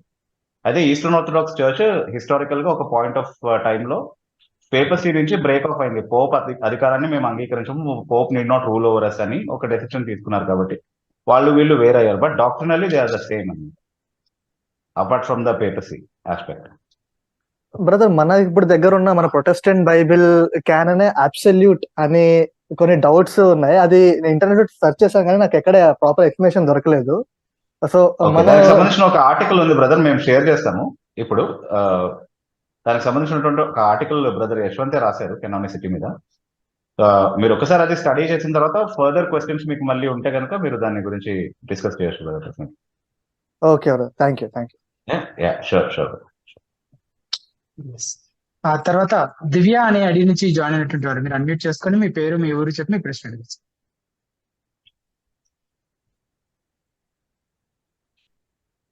గుడ్ ఈవినింగ్ అన్న, నా పేరు దివ్య, Good evening. హైదరాబాద్ నుంచి. హలో సిస్టర్ దివ్య, ఆఫ్టర్ లాంగ్ టైం. అన్న ఇది జడ్జ్మెంట్ గురించి అడుగుదామని అనుకున్నాను. అంటే ఫస్ట్ కొరింథియన్స్ 4:5 సెకండ్ కొరింథియన్స్ 5:10 అంటే బిలీవర్స్ కి రాస్తూ జడ్జ్మెంట్ వీఆర్ ఆల్ అంటే మనం ఒక దినము we must all stand before Christ అనేసి ఉంది కదా, టు బి జడ్జ్డ్ అని. సో అన్బిలీవర్ కి జడ్జ్మెంట్ ఉంటది, బిలీవర్స్ కి కూడా జడ్జ్మెంట్ ఉంటదా అన్న? అంటే దేవుని ముందు మనం కూడా అకౌంటబులే, కానీ అన్బిలీవర్స్ కి తీర్పు కోసం జరిగేటటువంటి సారీ వాళ్ళకి Hello. శిక్షా విధి కోసం జరిగేటటువంటి వినిపిస్తుందా? వినిపించట్లే అన్న, బ్రేక్ అవుతుంది వాయిస్. మీ దగ్గర ఏదైనా ఎస్ బ్రదర్, మీ మాటలు వినిపిస్తున్నాయి. దివ్య గారి సైడ్ ఏదైనా ఇంటర్నెట్ కనెక్షన్ ప్రాబ్లం ఉన్నట్టుంది. ఇప్పుడు ఏమన్నా sister, మీరు clear ఒక్కసారి- అయిందా sister? Maybe sister can try to, if you can text her to leave and join again, Brother Yashwant, that might be helpful. ఇప్పుడు ఓకే అన్న, ఇప్పుడు okay. You're able to hear? Okay. Hmm. Sister, వినిపిస్తుంది కదండి? వినిపిస్తుంది అన్న. Okay. Yeah, so శిక్షా విధి కోసం తీర్పు జరగడం అనేది విశ్వాసి విషయంలో ఎప్పుడు జరగదు. కానీ దేవునికి లెక్కప్ప చెప్పుకోవడము, తర్వాత మనం చేసినటువంటి ఇది ప్రత్యేకంగా మీరు 1 Corinthians 3 ఉన్నటువంటి జడ్జ్మెంట్ ఏదైతే మాట్లాడుతున్నారో, అండ్ 1 Corinthians 5 ఆఫ్ కోర్స్ సంఘం తీర్చాల్సినటువంటి తీర్పు గురించి మాట్లాడుతున్నారు. బట్ 1 Corinthians 3 చెప్పబడినటువంటి జడ్జ్మెంట్ మినిస్ట్రీలో చేసేటటువంటి వర్క్ ని ఉద్దేశించి చెప్పబడినటువంటి మాట అనమాట. మనం చేసే పనుల్ని దేవుడు ఎలా చూస్తాడు, ఎలా బేరీజు వేస్తాడు. అయినప్పటికీ మన పనులు కొన్నిసార్లు ఆయనకు పరిచర్యపరంగా మనం చేసినటువంటి పనులు కొన్నిసార్లు ఆయనకు ఆమోదయోగంగా లేకపోయినప్పటికీ మనల్ని ఎలా ఆయన రక్షిస్తాడు అన్నటువంటి విషయాల గురించి అది మాట్లాడుతూ ఉంది. But it is not the same judgement that we read of in the context of unbelievers. Unbelievers కి ఎలాగైతే ఆయన తీర్పు తీరుస్తాడో అలాగే మనకు కూడా తీర్పు తీరుస్తాడు అని చెప్పడానికి చెప్పబడినటువంటి మాట కాదు.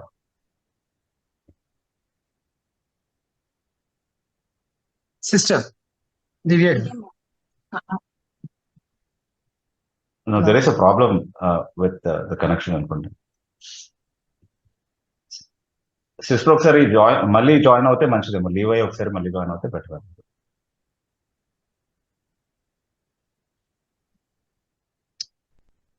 ఎస్ ల్యూక్ మెసా అనే ఐడి నుంచి జాయిన్ అయినటువంటి వారు He already asked this question, Brother Luke. Yes అంటే కేవలం వినడానికి జాయిన్ అయ్యారా లేదా does he has one more question అని కనుక్కోవాలనుకుంటాను. అడుగుతానండి, నాకు అవకాశం అడుగుతానండి, వేరే వాళ్ళకు ఉంటే వాళ్ళకి ఇచ్చేయండి. ఓకే, మీ క్వశ్చన్ అంటే మీరు అడగచ్చు. బ్రదర్, అది రీసెంట్లీ ఒక యూట్యూబ్ వీడియో చూశాను. జస్ట్ ఇప్పుడు ఇందాక అన్నారు కదా, బెత్లెహేమ్ ఎఫ్రాతా అనే ఒక రిఫరెన్స్ వచ్చింది కదా. ఈ ఎఫ్రాతా, బెత్లెహేమ్ ఎఫ్రాతా అనేది actually it is Jesus birth place అంటే in the context of Rachel's tomb అన్నాడు ఆయన. రేచల్స్ టూంబ్ అక్కడే లొకేట్ అయి ఉంది. సో అక్కడే ఆయన బర్త్ జరిగింది. సో బెత్లెహేమ్ అయితే కాదు, దారిలోనే ఆయన పుట్టినాడు. పుట్టిన తర్వాత సతనంలోకి వచ్చినారు కానీ ఎక్కడ పుట్టలేదని ఆయన అన్నారు. So how far he was I search in the Bible and I could not find proper references. That's his own theory brother. మళ్ళీ అంటే బెత్లెహేమ్ ఎఫ్రాతా అని చెప్పడానికి ఆ ప్లేస్ కి ఆ పేరు రావడానికి అది రీజన్ కరెక్టే అయి ఉండొచ్చు. అక్కడ రేచల్స్ టూమ్ ఉంది అదే పరిసరాల్లో అనేది కరెక్టే. ఎందుకంటే తర్వాత ప్రవచనంలో కూడా Rachel weeping for her children and would not be comforted అని ఉంది కదా. పిల్లల్ని చంపేసినప్పుడు హేరోద్ ద గ్రేట్ ఆ పిల్లల్ని చంపేసినప్పుడు ఆ ప్రవచనం నెరవేరింది అక్కడ, Rachel weeping for her children అనేది. అక్కడ రేచల్ లేదు లిటరల్లీ, కానీ అది రేచల్ సమాధి ఉన్నటువంటి ఆ ప్రాంతం ఆమె పేరుతో పిలువబడింది, లేకపోతే అట్లా ఐడెంటిఫై చేయబడింది అది. కాబట్టి ఆ ప్రాంతాల్లో ఉన్న విమెన్ ని అట్లా రిప్రజెంట్ చేశారు, Rachel weeping for her children అని. ఓకే, సో ఆ ప్లేస్ ఆ పేరు రావడానికి అది రీజన్ కరెక్టే అయి ఉండొచ్చు, కానీ ముందే పుట్టారు, తర్వాత సత్రంలో పడుకోబెట్టారు, all this we cannot really determine from the text of scripture. అలా అయి ఉండొచ్చు, అయి ఉంటే ఇబ్బంది ఏం లేదు, అయి ఉండకపోవచ్చు కూడా. So partially he was right, I think. He could be. We Okay, don't thank know. you very much, brother. Yes, brother. Yes, Okay, thank you. yes, brother. Yes, brother. Thank you very much. Thank you, brother. Thank you. Yes brother. Divya అనే ID నుంచి join అయినటువంటి వారు sister మీరు unmute చేసుకొని ఇందాకటి conversation continue చేయొచ్చు.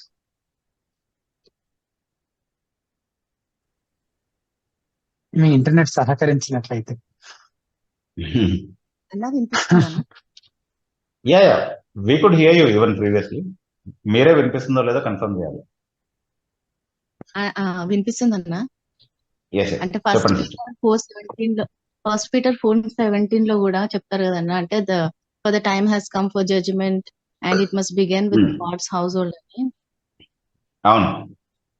And if it It has to be. Begins with us, terrible fate awaits those who have never obeyed God's good news అని చెప్తున్నారు కదా. అవును. అంటే సో దాన్ని జడ్జ్మెంట్ బట్టే అంటే దాన్ని బట్టే దేవుడు మనకు తీర్చే తీర్పుకి అన్యులకు తీర్చే తీర్పుకి వ్యత్యాసం ఉంది. అది తీవ్రమైన తీర్పు గురించి, శిక్షావిధి గురించి మాట్లాడుతున్నాడు అన్నటువంటి విషయాన్ని సిగ్నిఫై చేస్తా ఉంది కదండి. If it begins at us, how వాళ్ళ పరిస్థితి ఎలా ఉండబోతుంది అన్నప్పుడే కాంట్రాస్ట్ తెలుస్తా ఉంది కదా, దానికి దీనికి డిఫరెన్స్ ఉంది అంట. డిఫరెన్స్ ఉందన్నా, అంటే మనకు కూడా జడ్జ్మెంట్ అంటే ఏ విధంగా ఉంటది అని అడుగుతున్నాను అన్న. అంటే మనకు కూడా జడ్జ్మెంట్ ఉంది అని. ఎస్ అంటే అది నేను ఇందాక చెప్పినట్టుగా శిక్షావిధి కొరకైనటువంటి తీర్పు అనేది మనకు ఉండదు డెఫినెట్లీ. బట్ దేవుని ముందు మనం కూడా అకౌంటబుల్ కాదా అన్ని విషయాలకి అంటే ఎస్ డెఫినెట్లీ. అందుకే మనం దేవునికి లెక్కప్పచెప్పవలసిన వారిగానే ప్రవర్తించాలి అన్నటువంటి నియమాన్ని ఎప్పుడు బైబిల్ చెప్తా ఉంది, పత్రికలన్నింటిలో కూడా అదే చెప్తా ఉంది. So we should all give an account of all that we do before God. We are answerable to God for our actions. And మనకు శిక్ష ఉంటదా అన్న? శిక్ష అని చెప్పడానికి కాదు, బట్ రివార్డ్స్ గురించి మాట్లాడుతుంది బిలీవర్స్ విషయంలో, కాంటెక్స్ట్ లో ఎప్పుడైనా కూడా you may lose your reward అన్నటువంటి సెన్స్ అయితే వస్తా ఉంది ఆ ప్యాసేజెస్ నుంచి. But he himself will be saved అన్నటువంటి మాట, అంటే అగ్నిలో నుండి అదేంటి లాగినట్లుగా రక్షింపబడతాడు అన్నటువంటి మాట 1 కొరింథీ పత్రిక 3వ అధ్యాయంలో చదువుతున్నాం. సో అక్కడ అదేంటి శిక్షావిధికి అప్పగించబడతాడు అనేటువంటి ఆలోచన అయితే రావట్లేదు. But he will definitely suffer loss అన్నటువంటి మాట అయితే చెప్పబడింది. So what kind of a loss it is and what kind of reward is he talking about అన్నది ఎక్కువ డీటెయిల్స్ మనకు చెప్పబడలేదు డెఫినెట్లీ. దాని గురించి మనం we can only make conjectures, but we can't be sure of what it is. Okay అన్న. Yeah. Yes.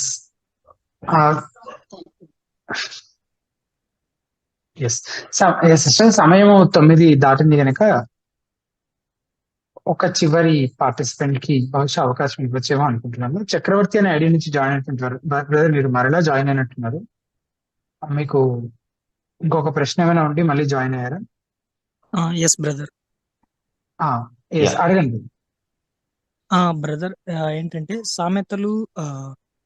సామెతల్లో నుంచి 8వ అధ్యాయం నుంచి బ్రదర్, అక్కడ ఒక మెటాఫరికల్ వర్స్ ఒకటి ఉంది 22. అంటే సెవెంత్ డే చర్చి సంబంధించినటువంటి ఒకళ్ళు అంటున్నారు జీసస్ అనే వ్యక్తి క్రియేటెడ్ బీయింగ్ అనే చెప్తున్నారు, నాట్ ఇటర్నల్ బీయింగ్ అట్లుగా చెప్తున్నారు.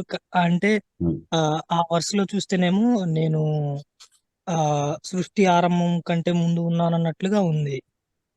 అంటే అది మెటాఫరికల్ వర్స్ కాబట్టి నాకు అర్థం కాలేదు. అది ఎక్స్ప్లెయిన్ చేస్తారు అనుకుంటున్నాను.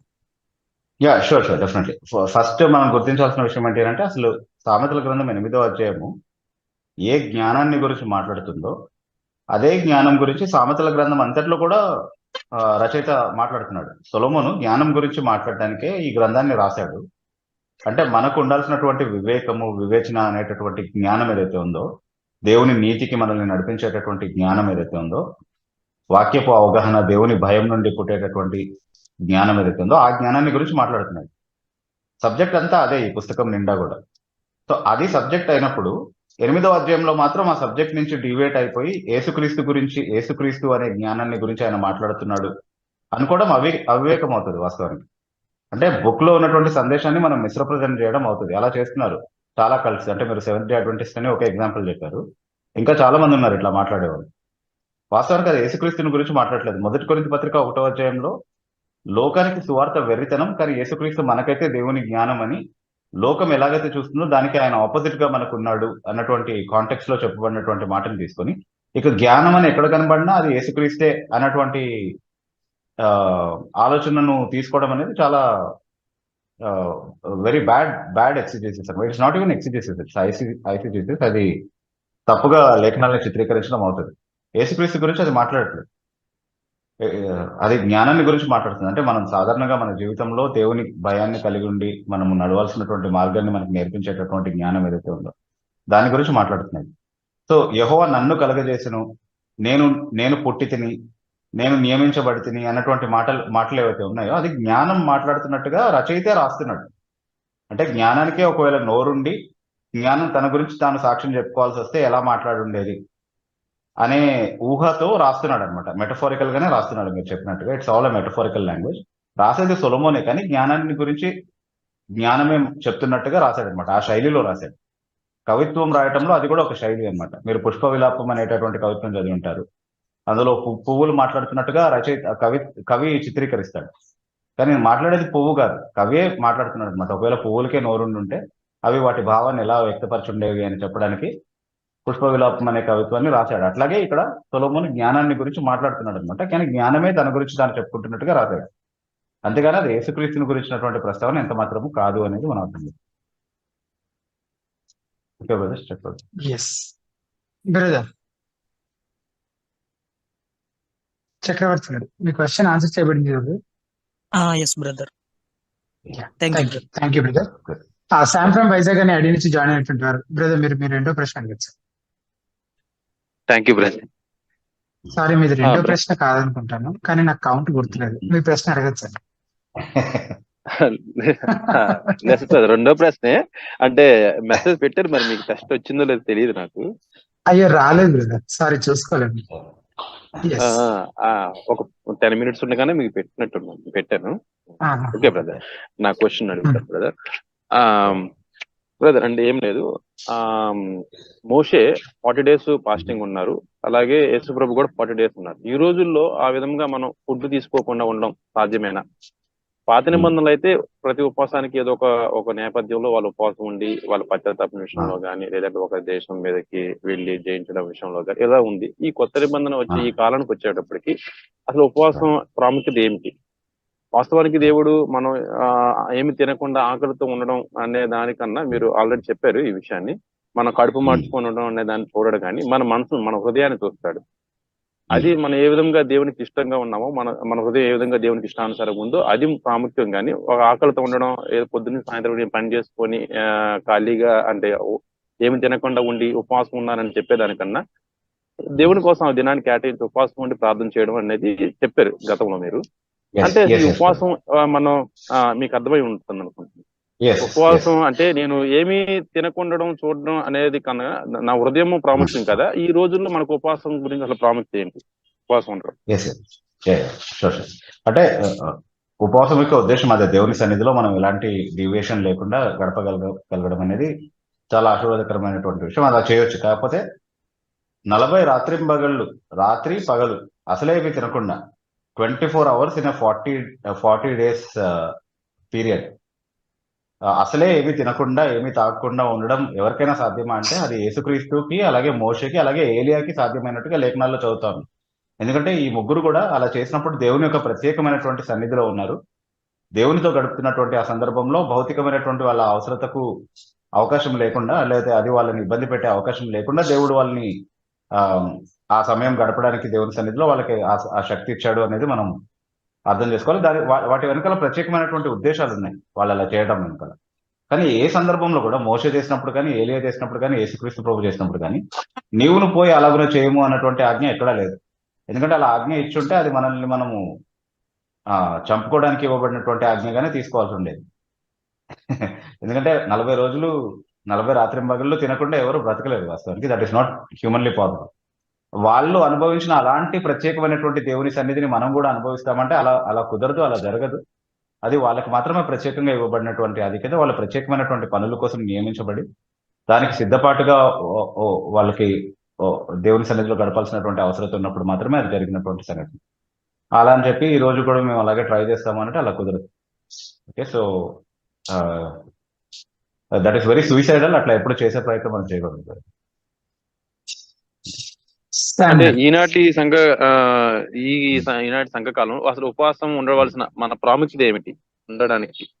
ఎందుకంటే దేవుడు మన హృదయాన్ని చూస్తాడు అనుకున్నప్పుడు మనం ఆకలితో ఉండి దేవుడిని కోసం నేను తినకుండా ఉంటున్నాను అనే చెప్పుకోవడానికి ఏమి లేదు కదా, అర్థం ఉండదు కదా అని మరొక. అవును, అంటే బ్రదర్ ఒకటి మనం గుర్తించాల్సింది ఏంటంటే అన్ని సమయాలు ఉపవాసాలకు సంబంధించినటువంటి సమయం కాదు. ఒక సందర్భంలో యేసుక్రీస్తు దగ్గరకు వచ్చి బాప్తిస్మిచ్చే యోహాను శిష్యులు, పరిసయ్యుల శిష్యులు వచ్చి మేము ఉపవాసం చేస్తున్నాం, మీ శిష్యులు ఎందుకు చేయట్లేదు అని అంటున్నారు. అంటే వాళ్ళకి సమయం సందర్భం అవసరం లేదు. ఉపవాసం అనేది ఒక నియమం, ఒక ఆచారం, దాన్ని పాటించాలి అంతే. ఆ ఆచారాన్ని పాటించేవాడు భక్తిపరుడు, అది తప్పినవాడు భక్తిపరుడు కాదు అన్నది వాళ్ళకు ఉన్నటువంటి అవగాహన. కానీ యేసుప్రభు చెప్పాడు దానికి ఒక సమయం ఉంది, అప్పుడు వాళ్ళు ఉపవసిస్తారు అనేది. అంటే మనం పాత నిబంధన నుండి కూడా చూస్తూ వస్తున్నటువంటి విషయం ఏంటంటే మారు మనసుతో పశ్చాత్తాపంతో దేవుని సన్నిధిలో సమయం గడిపినప్పుడు ఉపవసించారు, ఏదైనా ఆపద వచ్చినప్పుడు వాళ్ళు ఉపవసించారు, లేకపోతే ప్రత్యేకంగా దేవునితో కొంత సమయం గడపడానికి వాళ్ళు కేటాయించుకోవాలనుకున్నప్పుడు సమాజంగా వాళ్ళు దేవునితో ఆ సమయం గడపడం కోసం అని చెప్పి వాళ్ళు ఉపవాస దినం ప్రకటించుకోవడం అనేది జరిగి ఉంటుంది. బట్ అలాంటి ప్రత్యేక సందర్భాల్లో కాకుండా ఎప్పుడు పడితే అప్పుడు, లేకపోతే వారానికి ఒకసారి ఖచ్చితంగా చేయాలి, ఇట్లాంటి నియమాలు ఏమి బైబిల్లో చూడం. చేస్తే తప్పని ఏమీ లేదు, ఎందుకంటే ఎప్పుడు చేయాలి ఎప్పుడు చేయకూడదు అన్నటువంటి నియమాలు అంటే ఏ సందర్భాల్లో ఉండవలసి వస్తుంది, మనం ఏ సందర్భాల్లో ఉండాలి అనుకోవడానికి. అంటే దేవుని సన్నిధిలో ప్రత్యేకంగా మనం కృప కొరకు కనిపెట్టాల్సినటువంటి సందర్భాలు మనకే తెలుస్తాయి మన జీవితంలో. ఓకే, అంటే ఇప్పుడు కొంతమంది ఏంటంటే నా అవసరతలు తీరాలి, లేదంటే నా అనారోగ్యం పోవాలి అన్నప్పుడు ఉండండి అన్నట్టుగా బోధించడం మనం చూస్తూ ఉంటాం. అంటే మన మారు మనసు కొరకు లేదా దేవుని సన్నిధి అనే దానికన్నా ఇవి ఎక్కువగా మనం వినడం చూస్తాం బ్రదర్, ఆరోగ్య విషయంలో కానీ ఆర్థిక పరిస్థితుల విషయంలో కానీ. అంటే ఈ రెండింటిని కంపేర్ చేస్తే మనం ఏ విధంగా స్పందించాలంట? లేదు, అలా ఎన్ని రోజులు మనము ఉపవాసం ఉన్నా కూడా అనారోగ్యం అనేది తగ్గాలనేది దేవుని చిత్తం అయితే తగ్గుతుంది, లేకపోతే తగ్గదు. ఉపవాసం చేసి ప్రార్థన చేసినంత మాత్రాన అనారోగ్యం అంతా వెళ్ళిపోతుంది అని అనుకుంటే అందరూ అలాగే చేస్తారు. Okay, but not necessary. అంటే మనం ఉపవసించి ప్రార్థించింది అంతా కూడా ఖచ్చితంగా లభిస్తుంది, ఉపవాసం చేశాం కాబట్టి దేవుడు విని తీరాల్సిందే అన్నటువంటి నియమం ఏమీ లేదు. కడుపు మార్చుకోవడంలోనే ఏదో దాని ద్వారానే ఏదో దేవుడు ఇవ్వాలి దలుచుకోనిది కూడా ఆయన చేతుల్లో నుంచి ఏదో లాగేసుకోగలం మన పొట్ట మార్చుకోవడం ద్వారా అనే ఆలోచన వాక్యానుసారం కాదు అని చెప్తున్నారు.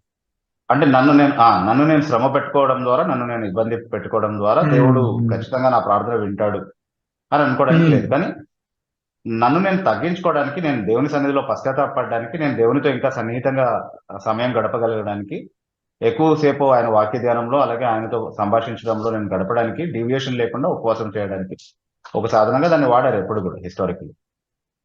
అంతేగాని నాకు అవసరమైనవన్నీ కూడా సంపాదించుకోవడానికి ఉపవాసాన్ని ఒక సాధనంగా దేవుడు నియమించాడు అన్నటువంటిది ఎక్కడ చూడండి.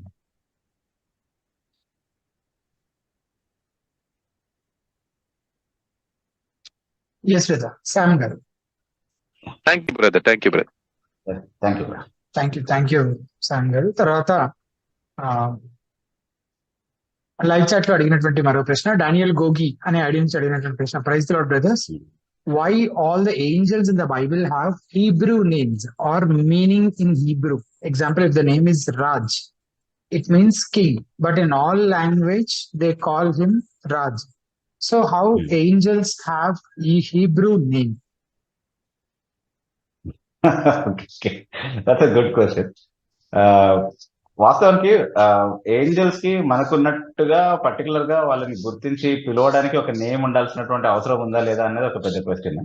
కాకపోతే వాళ్ళు చేస్తున్నటువంటి పనిని బట్టి, లేకపోతే వాళ్ళకి ఆపాదించబడినటువంటి లక్షణాలని బట్టి ఉన్నటువంటి పేరుని హీబ్రూ లాంగ్వేజ్ లో ఎక్స్ప్రెస్ చేయడం జరిగింది. ఎందుకంటే హీబ్రూ భాషలోనే రాయబడింది కాబట్టి. అందుకని పరలోకంలో కూడా హీబ్రూ భాషే మాట్లాడతారు, వాళ్ళకి హీబ్రూ పేర్లు ఉన్నాయని అనుకోవడానికి వీల్లేదు. Definitely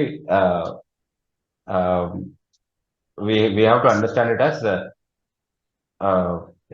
God expressing their office or their attribute in the Hebrew language.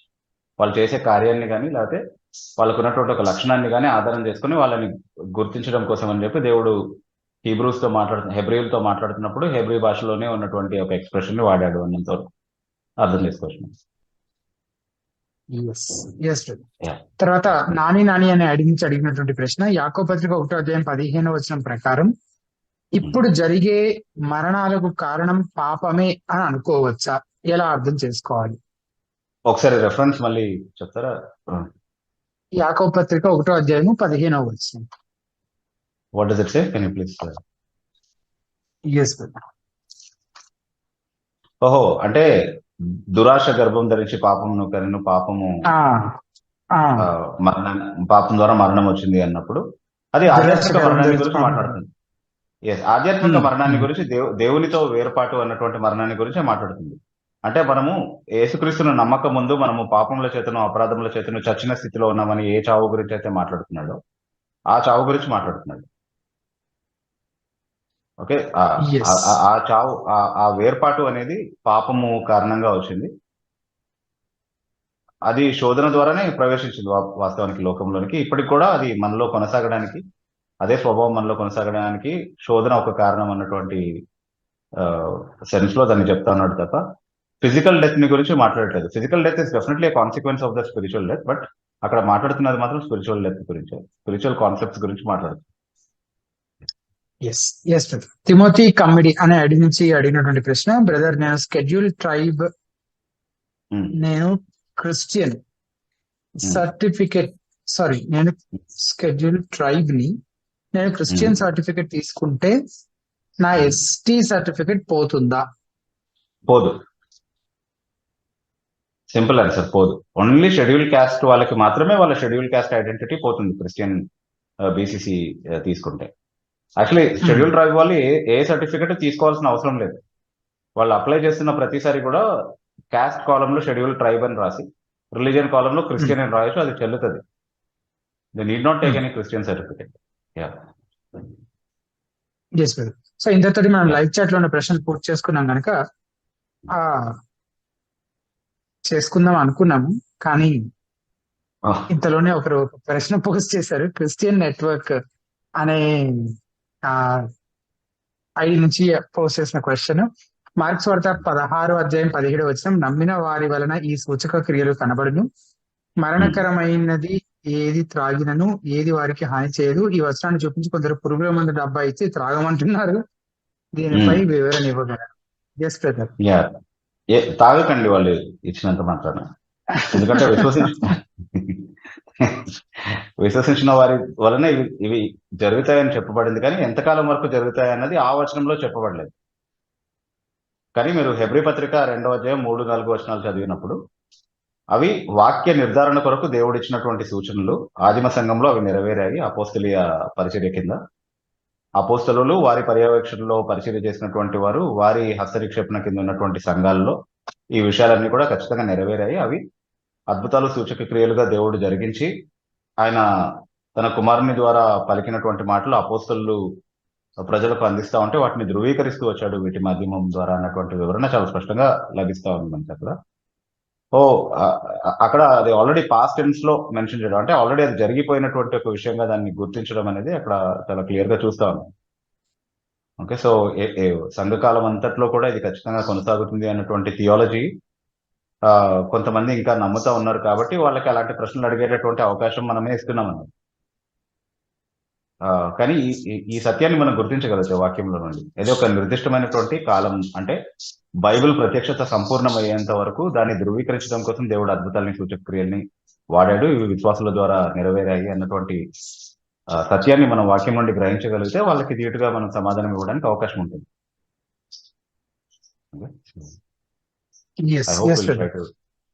అదే ఐడి నుంచి అడిగినటువంటి మరో ప్రశ్న, ప్రకటన గ్రంథం 22వ అధ్యాయం 19వ వచనం, ఈ గ్రంథానికి ఏమైనా కలిపినా తీసివేసినా ఈ గ్రంథమందు ఉన్న తెగుళ్ళు వచ్చును అని ఉంటుంది కదా, మరి షఫీ, జాకిర్ నాయక్ లాంటి వారికి ఈ జబ్బు రావట్లేదు ఏంటి? వాళ్ళు ఏం కలపలేదు, వాళ్ళు ఏం తీసేయలేదు లేఖనాల నుండి, వాళ్ళు ఓన్లీ వివరణ ఇస్తున్నారు. అది తప్పుడు వివరణ. ఓకే, మనం కూడా వివరిస్తున్నాం. ప్రతి ఆదివారము పాస్టర్ గారు సంఘంలో నిలబడి వాక్యాన్ని వివరిస్తాడు. ఆయన ఏం వాక్యానికి కలపట్లేదు, తన సొంత మాటల్లో వాక్యంలో ఉన్నటువంటి విషయాన్ని వివరిస్తున్నాడు. అది సత్య వివరణ అనా అసత్య వివరణ అనేది మనం జాగ్రత్తగా అర్థం చేసుకోవాలి, అంతే తప్ప ఆయన ఏమి కొత్త ప్రత్యక్షతలు తీసుకొచ్చి ఇది కూడా దేవుని వాక్యం దీంతో పాటు కలపండి అని చెప్పి ఏమి కలపట్లేదు కదా. అలాగే షఫీ కానీ, జాకిర్ నాయక్ కానీ, లేకపోతే ఇంకే బైబిల్ విమర్శకుడైనా సరే వాళ్ళకి ఆ మాటలు వర్తించాల్సినటువంటి అవసరం లేదు. బైబిల్లో ఉన్నటువంటి ఏమైనా పోర్షన్స్ ని డిస్టార్ట్ చేయడం, తొలగించేయడం, లేకపోతే దాంట్లో ఏదైనా కొత్త ప్రత్యక్షత అని చెప్పి దేవుని వాక్యంతో సమానంగా కలపడం అనేది చేస్తే అది వర్తిస్తుంది. అది ఇప్పుడే వర్తించాలి, ఇప్పుడే పురుగులు పట్టు చచ్చిపోవాలి, ఇప్పుడే నాకు అది కనబడాలి అని అనుకోవడానికి లేదు. దేవుడు చాలా పాపాలకి చాలా శిక్షలు విధిస్తానని చెప్పాడు. అవన్నీ వెంటనే ఏమి రావు, రావాల్సిన టైంలో వస్తాయి.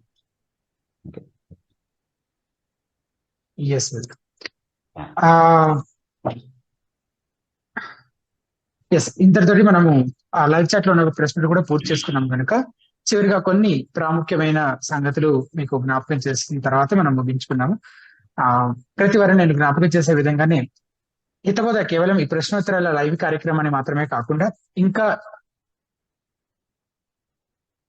ఇతర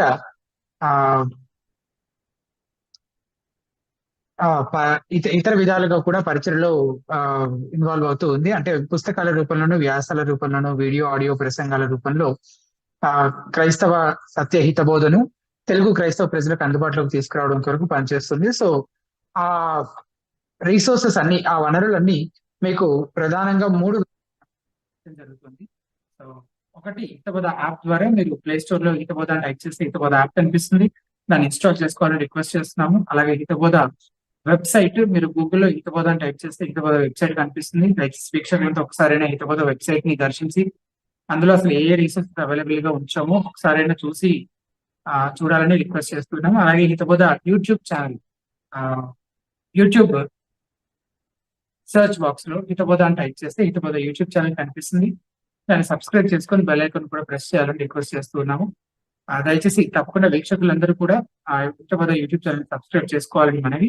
అలాగే ఈ రీసోర్సెస్, అలాగే ఈ క్రిస్టియన్ రెస్పాన్స్ అనే కార్యక్రమము, వీటి ద్వారా మీరు వ్యక్తిగతంగా ఆధ్యాత్మికంగా మేలు పొందాలని, అంత మాత్రమే కాకుండా మీకు తెలిసిన క్రైస్తవ మిత్రులకు పరిచయస్తులందరికీ కూడా వీటిని పరిచయం చేసి వారు కూడా స్పిరిచువల్ గా బ్లెస్ చేయబడడానికి మీరు దోహదపడాలని, ఆ రీతిగా మీరు మీ వంతుగా సహకారం అందించాలని విజ్ఞప్తి చేస్తూ ఈ కార్యక్రమం ఇలాగే సజావుగా ఇంకా అనేకులకు ఆశీర్వాదకరంగా ప్రతి మంగళవారం ముందుకు కొనసాగి వెళ్ళడానికి మీ ప్రార్థన అవసరత కూడా ఇంతగానో ఉంటుంది కనుక మీరు మీ వ్యక్తిగత ప్రార్థనలో కూడా జ్ఞాపకం చేసుకోవాలని మనవి చేస్తూ, క్రిస్టియన్ రెస్పాన్స్ క్రైస్తవ స్పందన అనే ఈ కార్యక్రమం ప్రతి మంగళవారం సాయంత్రం 8 గంటలకి ప్రసారం చేయబడుతుంది కనుక తిరిగి మరలా వచ్చే మంగళవారం సాయంత్రం 8 గంటలకు